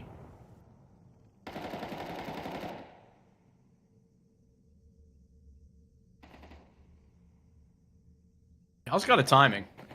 Yeah, Zhao. I mean, strikes with Telly, top of the ramp. Everybody gets washed out but the K player. That's why Rekt is going to check down the corner and try and really set status quo. Matios also taken away. That's a really heads-up play towards EDD. And now Lash is going to be chased away towards T-Spawn. Got a smoke. Just try and cover this up and ShindeN. Both from the backside. 30 seconds, round open. EDV has a rifle. Both the flashes, that's the entire utility belt that's just been used. And ZA, he's shut them all down. His lurks have been legendary thus far. 4 frags deep. He's 14-2, by the way. That is craziness. Another round where Yawara seemed like they were in control. Nice move from Zhao. I think Zhao, his maneuverability in that round, he knows when he needs to push, and he pushes Cave at the perfect time. But he just doesn't have an answer for ZA backstabbing not just him, but his teammate on ramp. Good moves as well from Lash, who prioritized staying alive because he had the bomb. And that ends up being the right decision.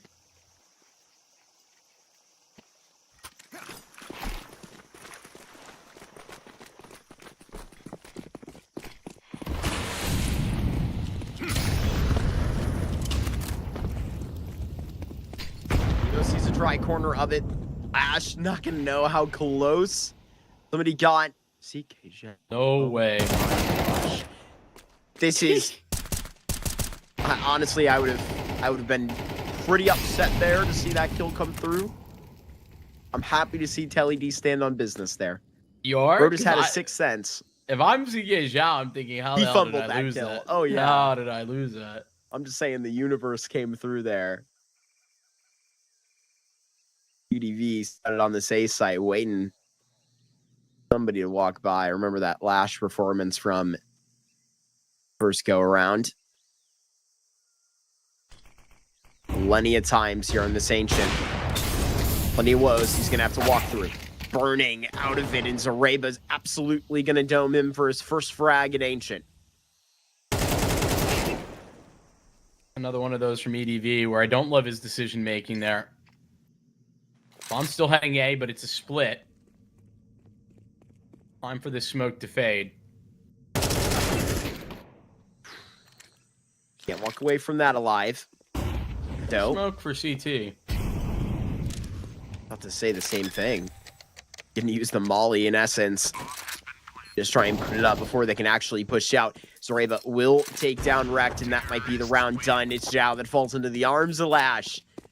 And Keatstars are absolutely just running away with this. Maybe that really was a game-crushing 3-versus-1 toss by Yawara, right? They are not recovering.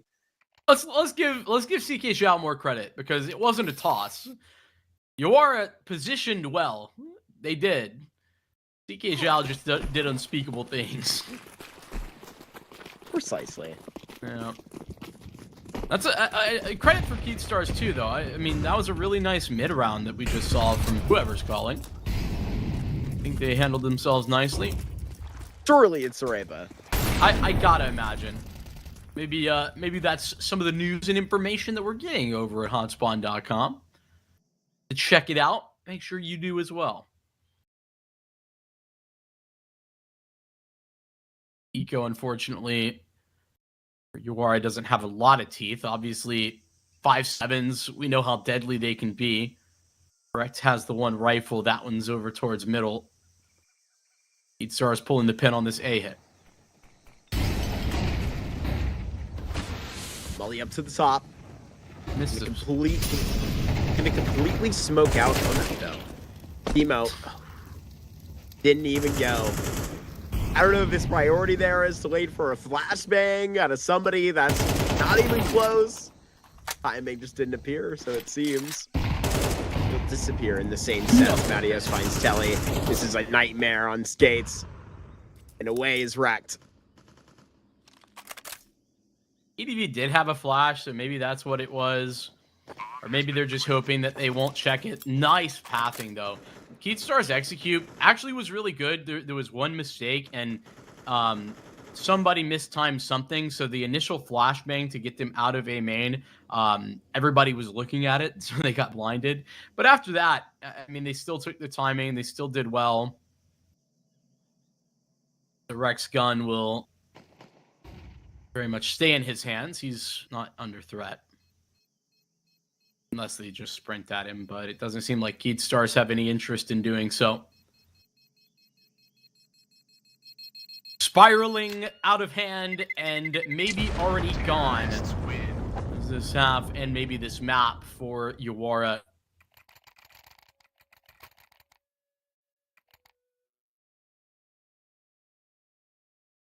Keatstars, the question really wasn't about Ancient. I mean, this Ancient's been bad for Yawara. Boosted the win rate a little bit with the win versus GameHunters yesterday, but as I said, GameHunters were, truth be told, barely shooting back. Yeah. Sealed up 13-0 on this one. That's a score line. Hard to believe. Shouting it. Taken away. Rather. Takes away CK Chow, excuse me. Putting kill for Yawara. EVV's got to be careful there, man. The hot fire, it hurts. Super hot. Unlucky. Ready to find Zhao. Getting close. Matios, what an adjustment. Rax gonna think twice about attempting that spam again. Demo does take away Zareba. Lash will find one frag of the AWP. The fundamental kill about finding this 10th. Demo known his last whereabouts.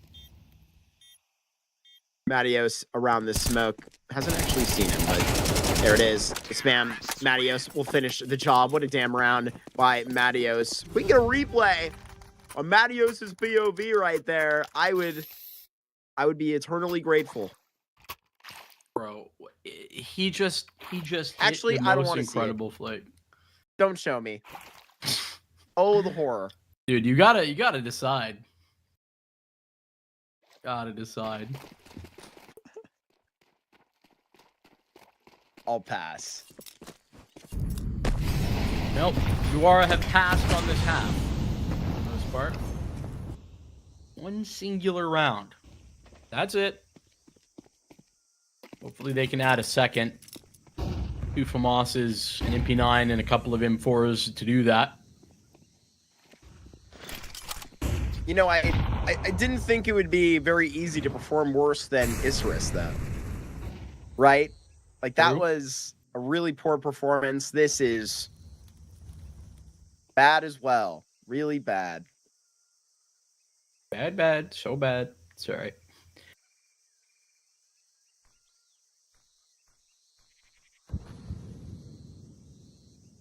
He's a shadow.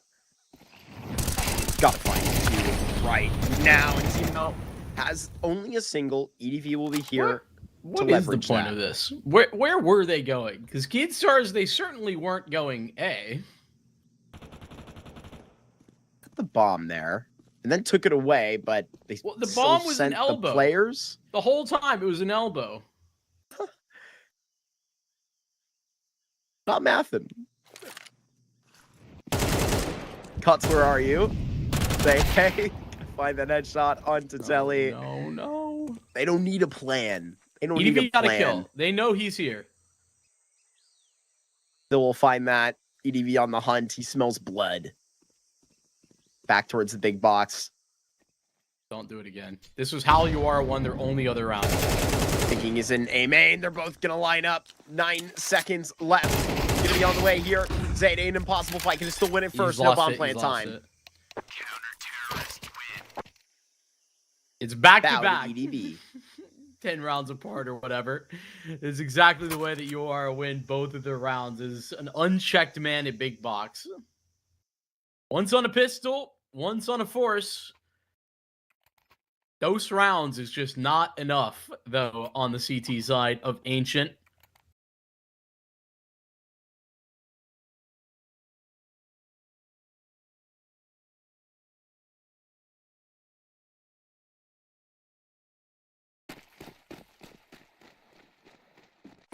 Pretty limited set of utility for the Yawara pistol. Smoke, molly, flash. That's it. In fairness, doesn't need to be complicated. 3-man stack over towards B, the usual, but it's a double donut setup for Keydstars on the CT side.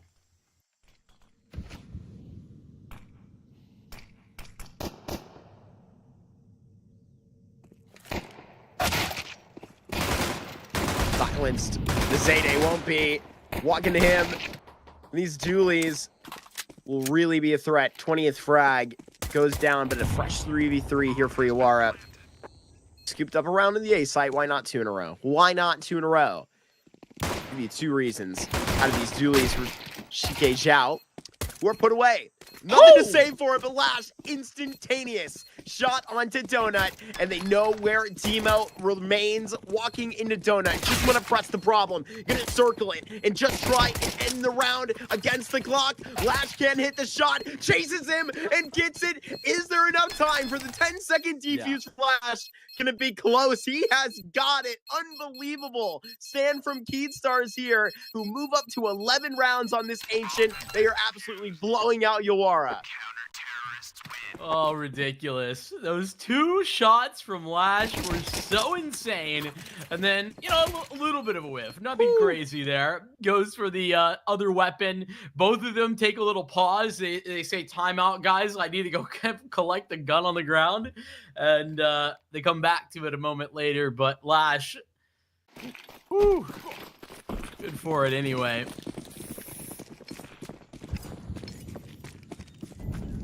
Yawara not making a game of this at all.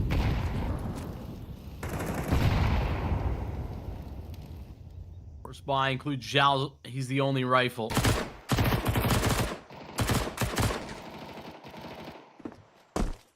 Mattios 2 out of that MP7. At least that trade back on a Zayde of some sort. It's MP9 not connecting long range. Keydstars are going to have to be patient here, but they could be caught off guard. Demo making contacts, just dipping in and out, shredding him. Several shots taken away. MP7 over the top, almost got noticed. Demo in the pack lines to separate from 12. Good luck, sir. It's been rough. Yeah, they're crawling all over the bomb. They're creepy crawling.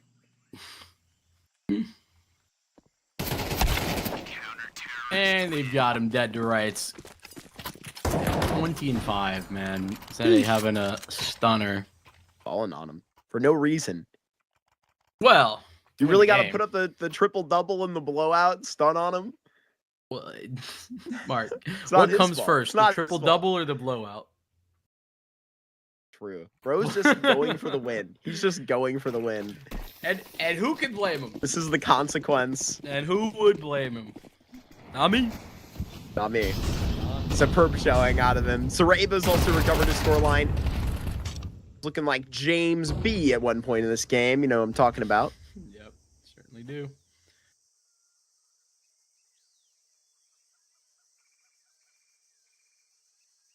You're, of course, talking about James Bardoff in that one show match, right? Yes, of course. Sorry, it was just too good. That's good. That's good. It was on Cobble. How many other James B's can you name? Well, the one you actually There you go. That's the list. Last stick in here. Waiting. Oh, there's Zhao. Gonna get that kill. Last will pop out. Get second out of the day 4. How about a third? That's where he stops. Can't keep not checking this. Can't keep getting away with it. Zhao to punch in the digits. There is a kit for Zareba. Okay. Drops down to the floor. Also waiting on that T-side flank. It's just going to be threaded through. Might think after this first contact, the next level will be here at Donut, your dugout. But there's Wreck to activate. CK Zhao, 5 seconds, and it's going to be cold. Smoke on the bomb. This thing is done. 13-2. Rex couldn't pull him off the bomb. Keith Stars are walking their way to playoffs and absolutely laughing at that first map. Yeah, I mean they're on that trail. This is another big miss. Obviously, you've already killed somebody on the site, so you don't necessarily anticipate to see somebody there. But ugly, Lash gets the double. And CK Zhao just holds the defuse to keep Keith Stars going and to win on their map pick. Yeah, it was very ugly right there for Yawara. Not a lot of positive signs.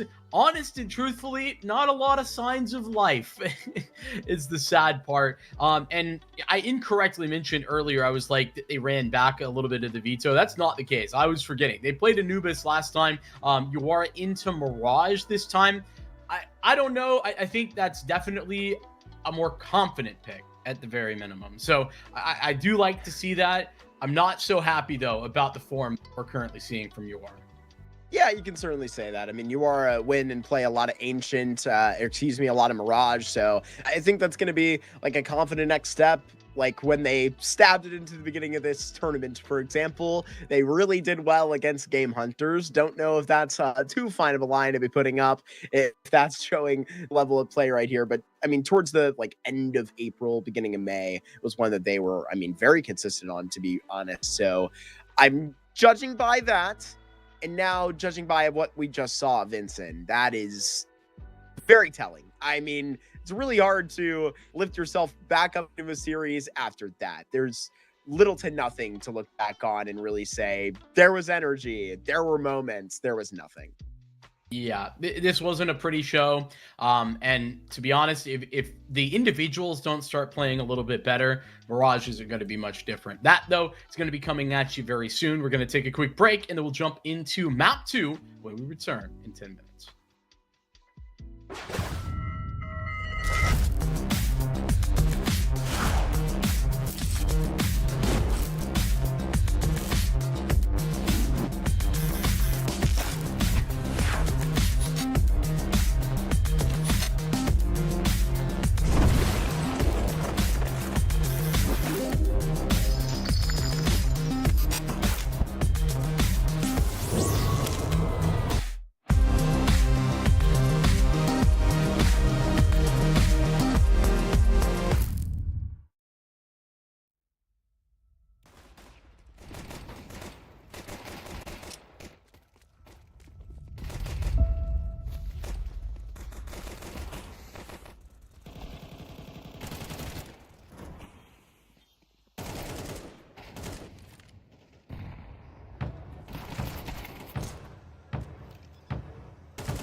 Welcome back to Yawara versus Keedstars, where we hop onto Yawara's map pick. Things were bad in map number 1, 13-2 bad, if that tells you anything. Yawara at the losing end of that. So into this Mirage that has been a staple for them in the past. This has got to be a place where maybe we're a little bit optimistic they can bounce back. And this pistol, they got to make us believe. Yeah, I do think that there is a little bit of reason for optimism, and that Yawara have been much better here than they have been on Ancient, but I don't think that it was about the map last time. Let's go up and cover jungle. Demo off the top will take it down. Lash. Matteo's going to go ahead and smoke out everything. And right now, running down the rim, Rex is going to be taking down CK. So these Glocks keeping pace. Zhao got to hit this shot, and he does. This should be Yawara heavily favored to take away a pistol like this, especially when you're walking through connector into 3 players still left in middle. They're awfully after the hunt. Yeah, Zede gets nowhere. I think CK Zhao a little bit too ambitious to try and take that fight on Catwalk. He had backup, but he was trying to force the duel in connector as opposed to just like worrying about one thing at a time. It's going to end up being a perfect round. No losses here for Yawara. A grand start. Love to see that in comparison to what we were just discussing on Ancient. And yeah, some individual mistakes, I think, there from Keedstars. Not really playing together. There was not a lot of ways in which they could play off of one another. You want to pick them apart one by one. Here's the 4 spot.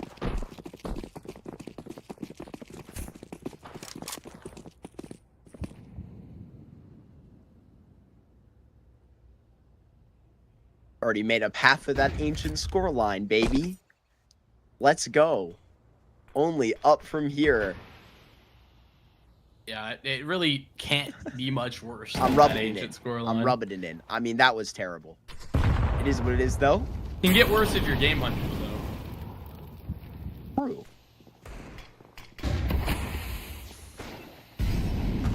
Lash with that scout over the top. Good check onto it. Signed to connector.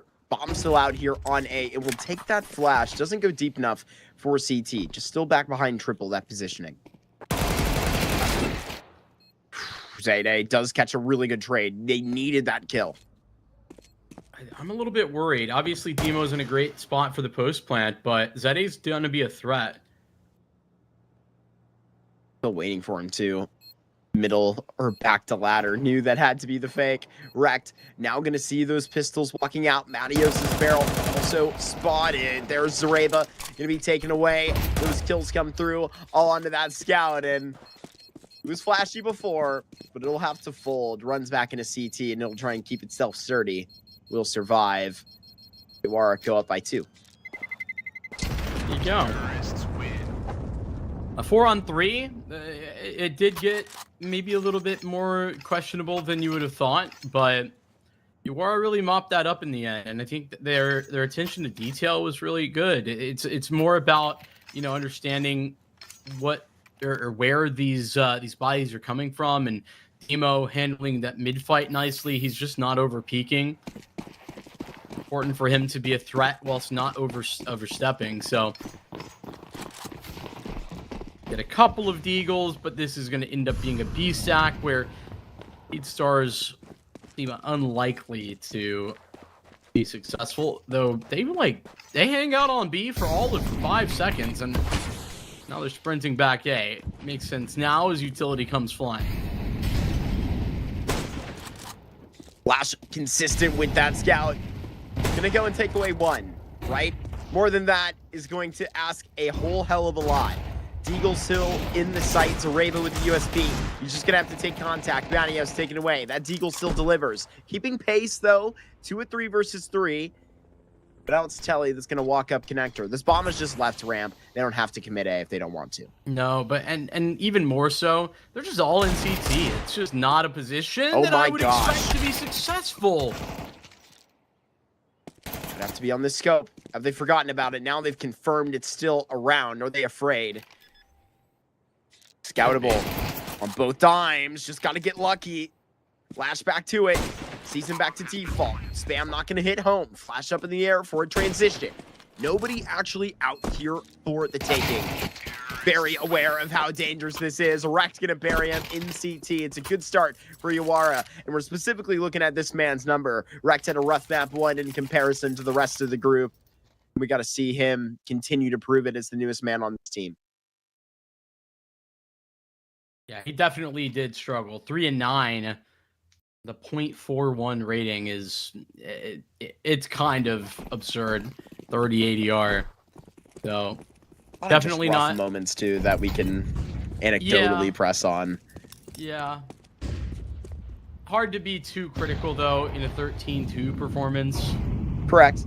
Not too much of a worry. I think that one's easy to just like shove out of your mind from a mental perspective.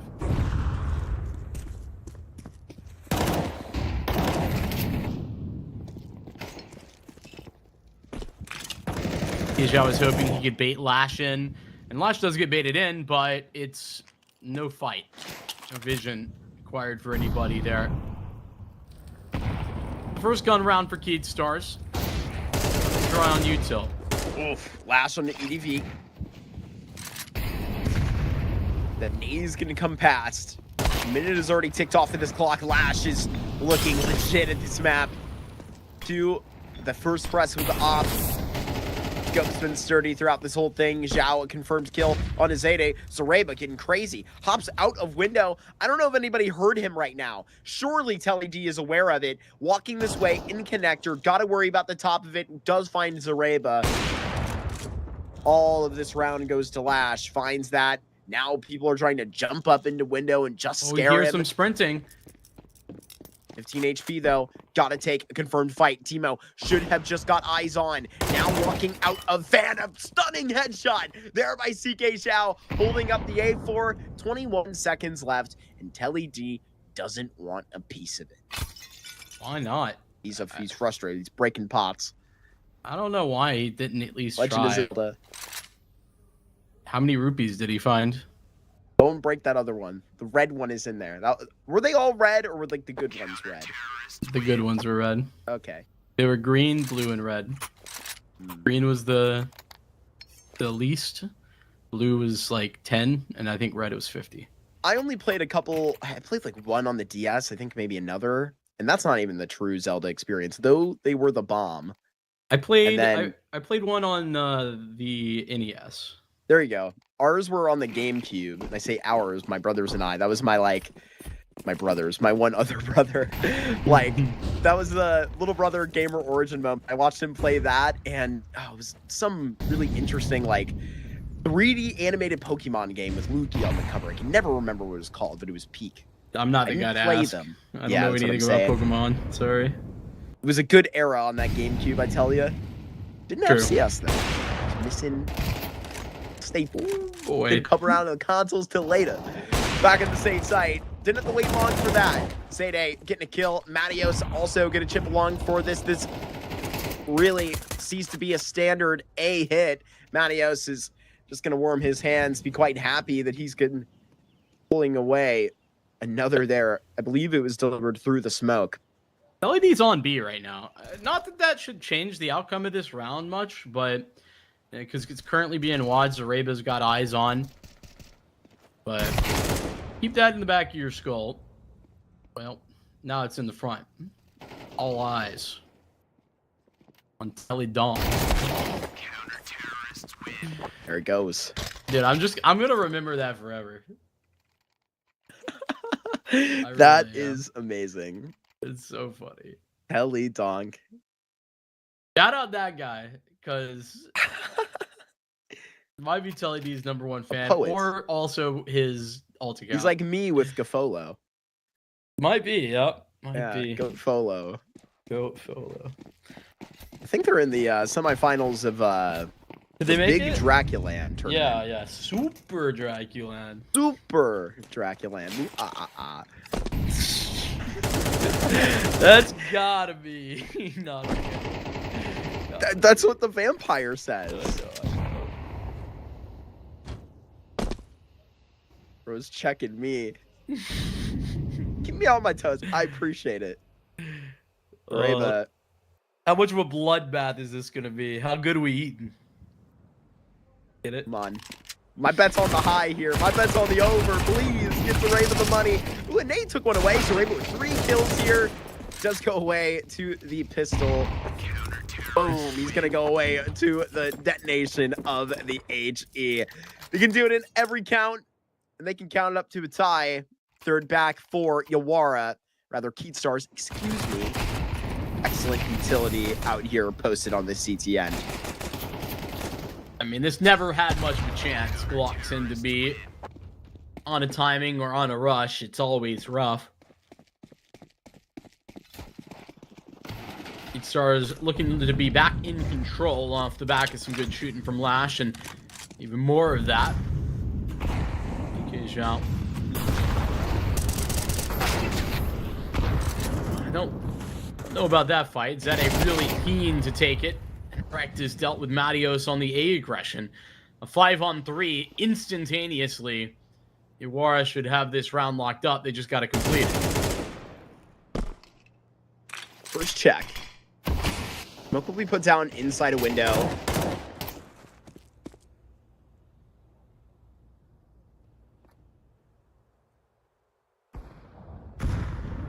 Lash somehow finds that onto Zhao, fits it through. Needs to hit a bit of a difficult wall bang as well. Watch the top of the connector. Shots hit by Rect, and now you're gonna have to hit 3 different places. Gonna wipe out connector before it's even a problem. Damn, Lash, look at this! It's lightning coming out of the AWP! Lash lighting up the server for all 5 on the ace here. Lash with a legendary hold. I cannot believe it. It's untouchable. He's just played this close to his vest. Nobody knows that he's still there and waits to pull the trigger until essentially Yawara are committed. They just keep trying to trade, but there ain't no trades today. Keatstars off the back of Lash, an ace in the round, and a victory that puts them into the lead. That is a heartbreak for Yawara. Scenes of a 1v3 from CK Zhao on Ancient, if you will. Oh my goodness. And Lash, I just noticed it's fitting that he pulls off that type of highlight. Just noticed in the last map, he had 100% KAST. I've never seen somebody have 100% KAST. I'm sure it's happened, you know, with 13-2. Like, that isn't that crazy, but still. Put into words why that is exactly insane. So, kills, assists, I forget what the S is, traded. So he did one of those things every single round in the last map. He's crazy. Survived. For Kills, those assists, not survived, traded. too familiar to the stats, that is a little absurd. Don't see that every day. Bit of a worry. Kelly has wiped away that one rifle. Why does he still have dualies, man? Sorry. Reba. He's got an A4. PK also back in the mix. Tech 9 will guarantee a bomb plant. Not bad.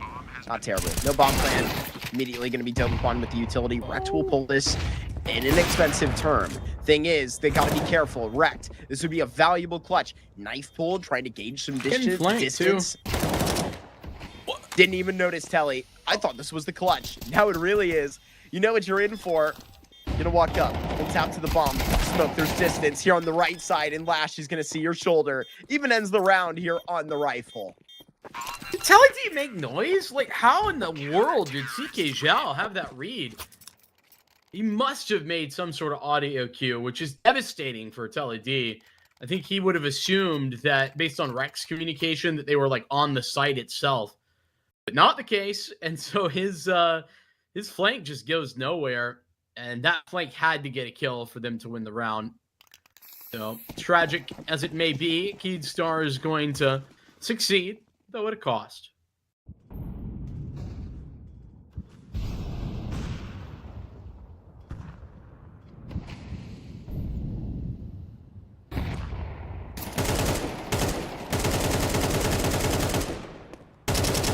across Telly, almost connecting to CK here at the start of this round. Back with those rifles. Off a ridiculous ace. Eco exchanged by that. Guess who? Speaking up a catwalk. No way this Molotov peaks like that. ZayDay humorously clears exactly behind that positioning. That would have been fooled. EDV walking straight into Lash AWP. Last thing he sees, 2 players coming out of the bottom connector, and Zhao going to be traded instantaneously. No, but CK Zhao won't be able to survive, so this is still winnable. Rekt is getting out on the bomb. The bomb is in T-spawn. What are we doing, fellas? Matios? What did Matios see, dude? Still technically winnable, but now it's almost as if they've got to get the kills. Demo is able to go get this bomb, but it's going to be a little bit of a run. Lash still in CT spawn. He's got the angle if he wants it, but he's not currently holding. Up and head back this direction. Lash playing very passive in CT. And even Zareba going back to check the B site. Way too passive in my mind. He needs to be looking for info. 14. Well, I guess now he's got it. Reverse triple. Does have the back. Close enough to go. On top of that Tech-9. Can barely see his head now taking it through. Triple. Rekt gonna be in such a bad spot here. Broke down on the bomb. Waiting for Zareba to peek through. Oh, Zareba's got him. This way any second now. Takes his head off. Bomb plant will be secured through the defuse of Lash. 6 rounds for Keystars. Not super clean, but for the moments that it was clean, good stuff. Yawara getting the bomb in T-spawn would have been a problem even if they didn't get the if Rekt didn't get the kill on the Matios and that are a little bit of a clash. At least the bomb plant keeps Yawara's economy very healthy. They can keep on forcing in. Well, not a force. Pull by. I think this is probably for the best. Yawara look to keep it simple this round. They're just going to dial up an A exec.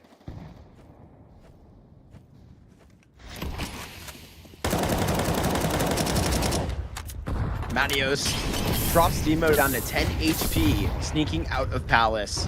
Can escape with half of his after running through a Molotov and escaping into a little bit deeper of jungle positioning.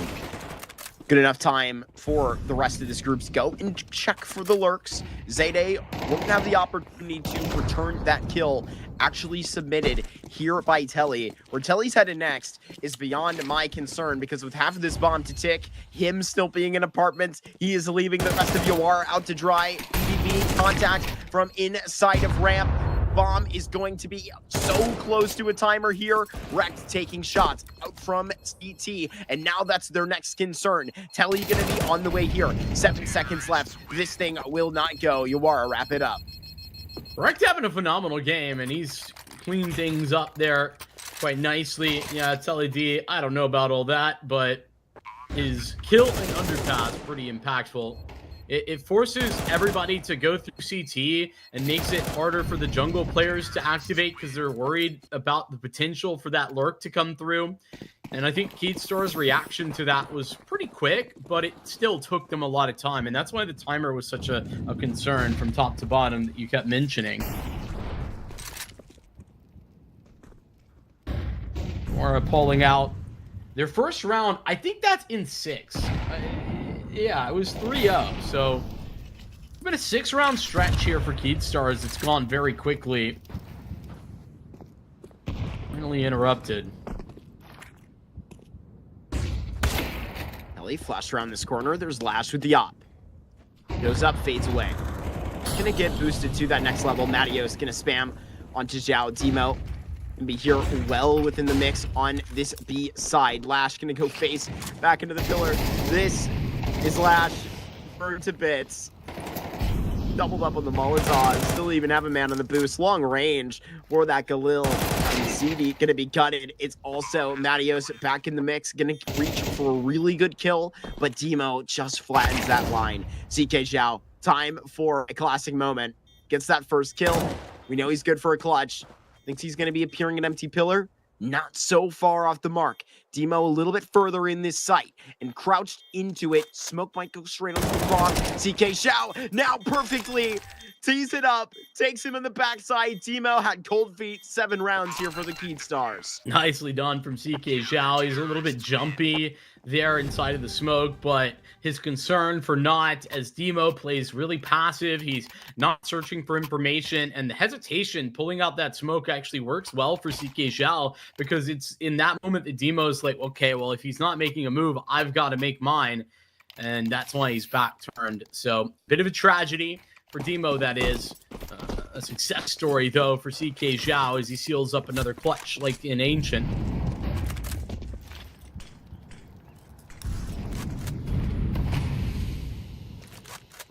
Bomb starts towards middle, suggesting this was going to be a mid default.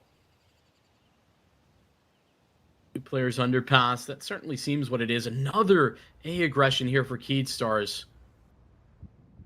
Back and go down to Matios. Safari there through ramp. CK now has control of Phallus. Lash adds doubt to this round, takes away the scope. Connector going to be open. Every bit of this thing exposed. Where do you face to take the final fight in round 12 after that whole altercation? Demo finds Areba. That's something. Lash is That's in trouble. inside a market. Oh, he's hearing him go underpass instead, so never mind. He's not in so much trouble. Be on quite a time. We're going to hear this scope, and he's going to be taking one. Demo, a non-factor here. It's just Zhao. 4 versus 1 here. Takes away the scope. That's just the first line. Maybe the most difficult. Taps away to CK. Barely enough bullets to face this job. 37 seconds. And another scope added to the mix. Carried on by Matios. What a first half. Ran up there by the Keed Stars. Even a better look here from Yawara. It's still going to be the legit same move from that. Only 1 round separated from the 3-round start. That's definitely sending a vibe. Impressive half. And yeah, I think the point that you make there is a critical one. When Yawara start 3-0, and the rest of the half, it is just 1 round that they pick up. They do move on to the CT side. Much preferable. I don't think it's the end of the world. And it's Lash this time who ends half number 1, nearing 20 kills. ZA had 20 at halftime. Last map. Matios around that corner. Quick clock headshot. Rack's gonna be sprinting out with these 2 leads. We know they can do damage. These Glocks, I think, will manage right in a row. It's Demo, it's Zhao here against the world. How fast is that? 31 seconds fast.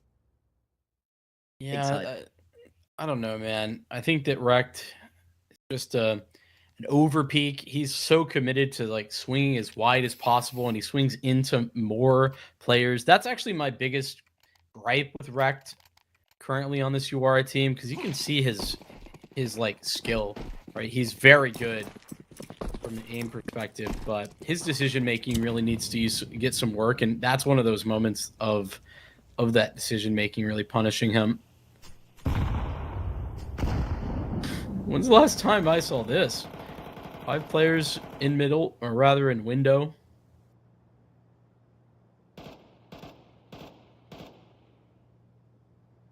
Other than in our MM games, literally none. Been a minute. Not doing much with this. Yawara will hopefully accept the 10th. Please send an HE here. Somebody that knows, and maybe not my wish. Got to get out the bunch for free and healthily. Walk back on that site. You have a player already up cat. 10th on tap, and Wreck will be in the one on the flank. Yeah, Maybe he can cause a stir. He's in a spot. Take away Lash. Ooh, never mind. Team punched. Out goes. That also will be here tapping on the heads. Guys. Nobody's on the bomb site. Literally 0 people are on the bomb site. No, Matios. They're not going to run because they don't really have the time. But holy hell, Yawara had 5 USPs and Zhao's gotten 3. Just a couple Galils handed over. No big deal. More of a problem with how it affects the Keystars bank accounts. Yawara would really need one good win to reset them. Can't have that. But through, I think, the success they've had today, we can forgive. We can forget.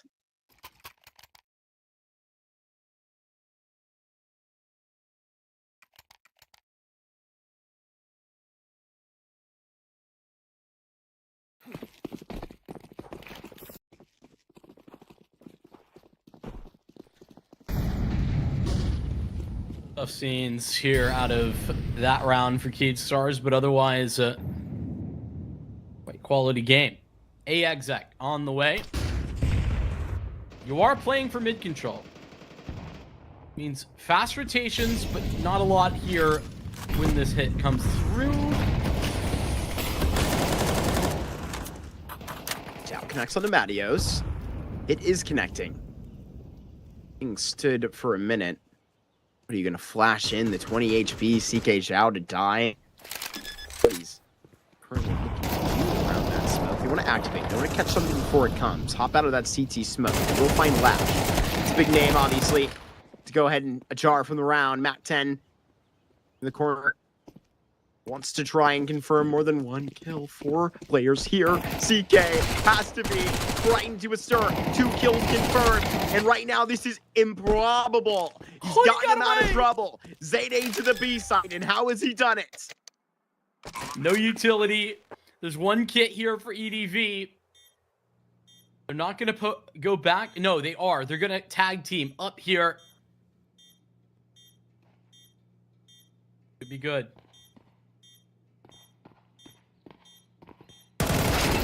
Back turned. We'll check the door. Gets back to it. Finishes the job. Avoids disaster. That would have been one of the craziest ways we've seen a team lose a round yet so far in the first South American series. We've already seen we've seen too much slaughter inside of Market here recently. It had to end. This was ZA on the floor. CTs win. The good guys won, Mark. Come on. There you go.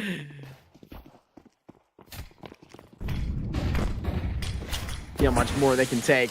Made a comment about that economy, and look how it's, shoveling up. Only 2 players on those rifles, and one of them's a Galil. Yuck. What is this? Where's this Galil hate coming from? What the heck? I'm just saying. What the hey? What those rifles are in middle? Interesting alignment. Obviously, Keystars want to head towards A. The way in which they get there, though, could be quite varied. And, oh, that's bad. Matios has just opened the door. He's like a little bit more vulnerable.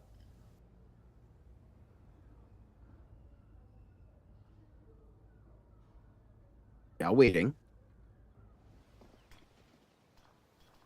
Smoke has to be back towards Palace. Ball walking out of triple. There is CK. Sprays Zhao in the back. Back pedals towards the big box. And EDV would have to hit a stylish couple of shots. This is trying to break yourself out of a 4 versus 2. But Demo could genuinely win a round with a flank like this if somebody stays up. But it's all down to him. Up for a clutch. Would give up an 11th if he can't keep this. Close to his chest. Little HP on Lash. Could have gotten an opening kill.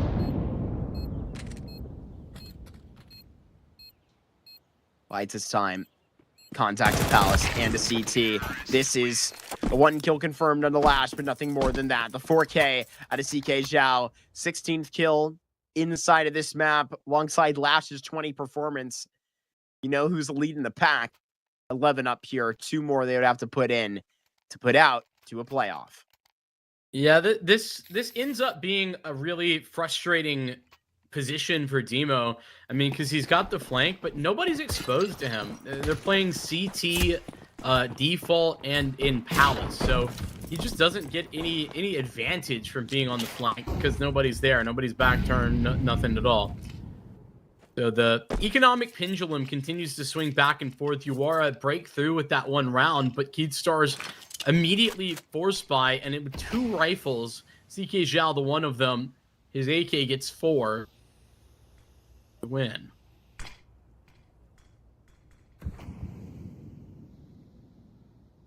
Every time that type of thing happens, Keydstars inch ever closer to eliminating Yawara, to sealing in their playoff berth.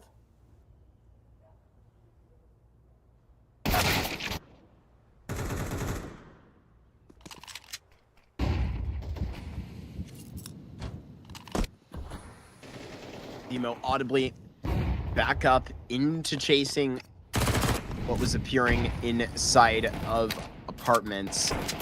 Interesting proposition that Yawara shoved back into this round, but ShindeN also can argue doesn't exactly come up to missile pillar here towards the B site. Zhao got to put out some productive shots here, considering EDV has a USB and Team was at 19 health. Back to that USB. Against 3 fully HP'd rifles. Not going to pull away a single thing. Zhao gets here partially on time. Out of the corner. Going to be coming off of a nade. Does well to get 2. Zemo now, in essence, a 1v1 here on this A site. Matios is walking out of B apartment. Sareba is aware. Knowing all, 12 rounds secured here for Stars. They're ready to turn this key, open a door to the playoffs. So many moments in that round, I'm just like seeing how Yawara could have definitely won, but Keydstars, it's a pretty darn good mid-round. I think the only thing that I'd complain about is the fact that, you know, Matios is so separated, but he's got 3 riflers, like, approaching the other side of the map. I don't know what he's supposed to do about the fact that, you know, 2 players kind of nailed them down. Or it's actually the first time they're calling attack pause, and it's here at 12-5. Probably not the time to do so. Well, it's probably too late to do so. Might as well. Keydstars call one right after that. LED having a pretty brutal game. Overall, he's been struggling. He was the top of the table on Ancient, but you know, in a 13-2 losing effort, that doesn't really mean much. EDV not providing. And at least on this map, Rect has been good, but map number 1, it was not. Point being that there's a lot of inconsistent performances right now from the individuals. On top of that, I think Keydstars are playing a very concise game. If these few MP9s, few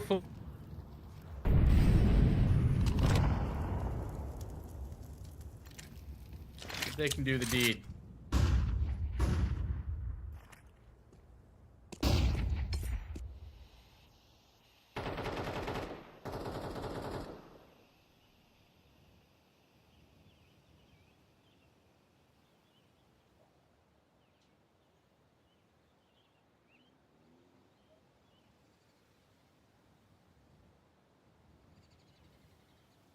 Yawara 3 on the safe site, no real contact early. A concrete belief in what they are currently waiting on. Been a lot better in this Ancient in comparison. Mirage, in comparison to Ancient. However, it wasn't great, let's be honest. Keydstars with a solid buy here. Rolling slow. Should be touching up in connector soon. That's your opening gambit. Telly D goes down. He's been going to search there on the A site pretty often. It's not been great. There's Sareba. ShindeN getting big kills. little HP left on a couple of these players, but EDV will crack. A really good timing here. This is plausible, but he's going to get removed from up top there at Palace. 13-5, 13-2. Keed Stars earn their way to a playoff spot here in Thunderpick. Yeah, I mean, the weaponry just isn't there in this round for Yawara. Keed Stars kind of just wait them out. A little bit of a vision of success there from EDV at the end, but it's nowhere close to enough. And ultimately, I just think that Yawara played some good games, played some rough games. It's the games where they're just off. You know, it's too many individuals having off games at the same time. You know, TeleD and EDV really struggling all at the same moment. Like, that can't happen. And then Rekt, bro, 3-9 on map number 1. It's not good enough for a guy who's meant to be a star rifler, even though I really love some of these moments that we're seeing from him. Yawara have to get their ducks in a row where they can have some of their individuals playing well at the same time. Yeah, I really agree. I just can't really put my finger on it. This is a team that comes in here and just completely falls out flat when, you know, you're trying to earn your way to a playoff spot. You're here at the back end of your Group B that, you know, has been rough for you. But I gotta say, you know, in my mind, I was probably putting them as the, like, underdog today. Probably not as far as an underdog. And I can go as far as to, like, go back to what you were making a statement very confidently about map number 1 that was, you know, putting to where this Keed Stars roster was in terms of last season with Cuts Moretz, right? This should be a performance that should look exactly how it did. I hope you're satisfied with it, because I think this is a level that Keed Stars can accept going into playoffs. I'm very much happy with it, and I also think that some of the moments last or in the previous games for Keed Stars where I wasn't really happy with the mid rounding, I actually think they did great with that today. I think they did a great job. They stopped when they needed to. They waited a lot when they needed to. It wasn't like it was perfect, but in comparison to the relatively shaky 2-0 that they had against Yawara in the opening round, this was so much better, and a lot better from both the individual perspective and also the calling perspective. So I'm very much satisfied. Yeah, you got to be into a playoff where obviously that's where the Academy, you know, it's earned their way. MIBR Academy, that is. It's been a great group stage, Vincent. Not many group stages we get to call nowadays, but of course, LP through, Uno, MILLE through at the top of this Group B, and that forms your 18 playoff bracket that'll be starting tomorrow. Should be a whole lot of fun. We got the likes of Bounty Hunters, Fluxo, ShindeN, alongside Biru coming in to join them. So yeah, should be interesting. We're gonna kick that off. I think it's you and I who will be back, so it should be fun. But thank you so much, everybody, for tuning in. We will return tomorrow, as said. But thank you for watching. We'll see you next time.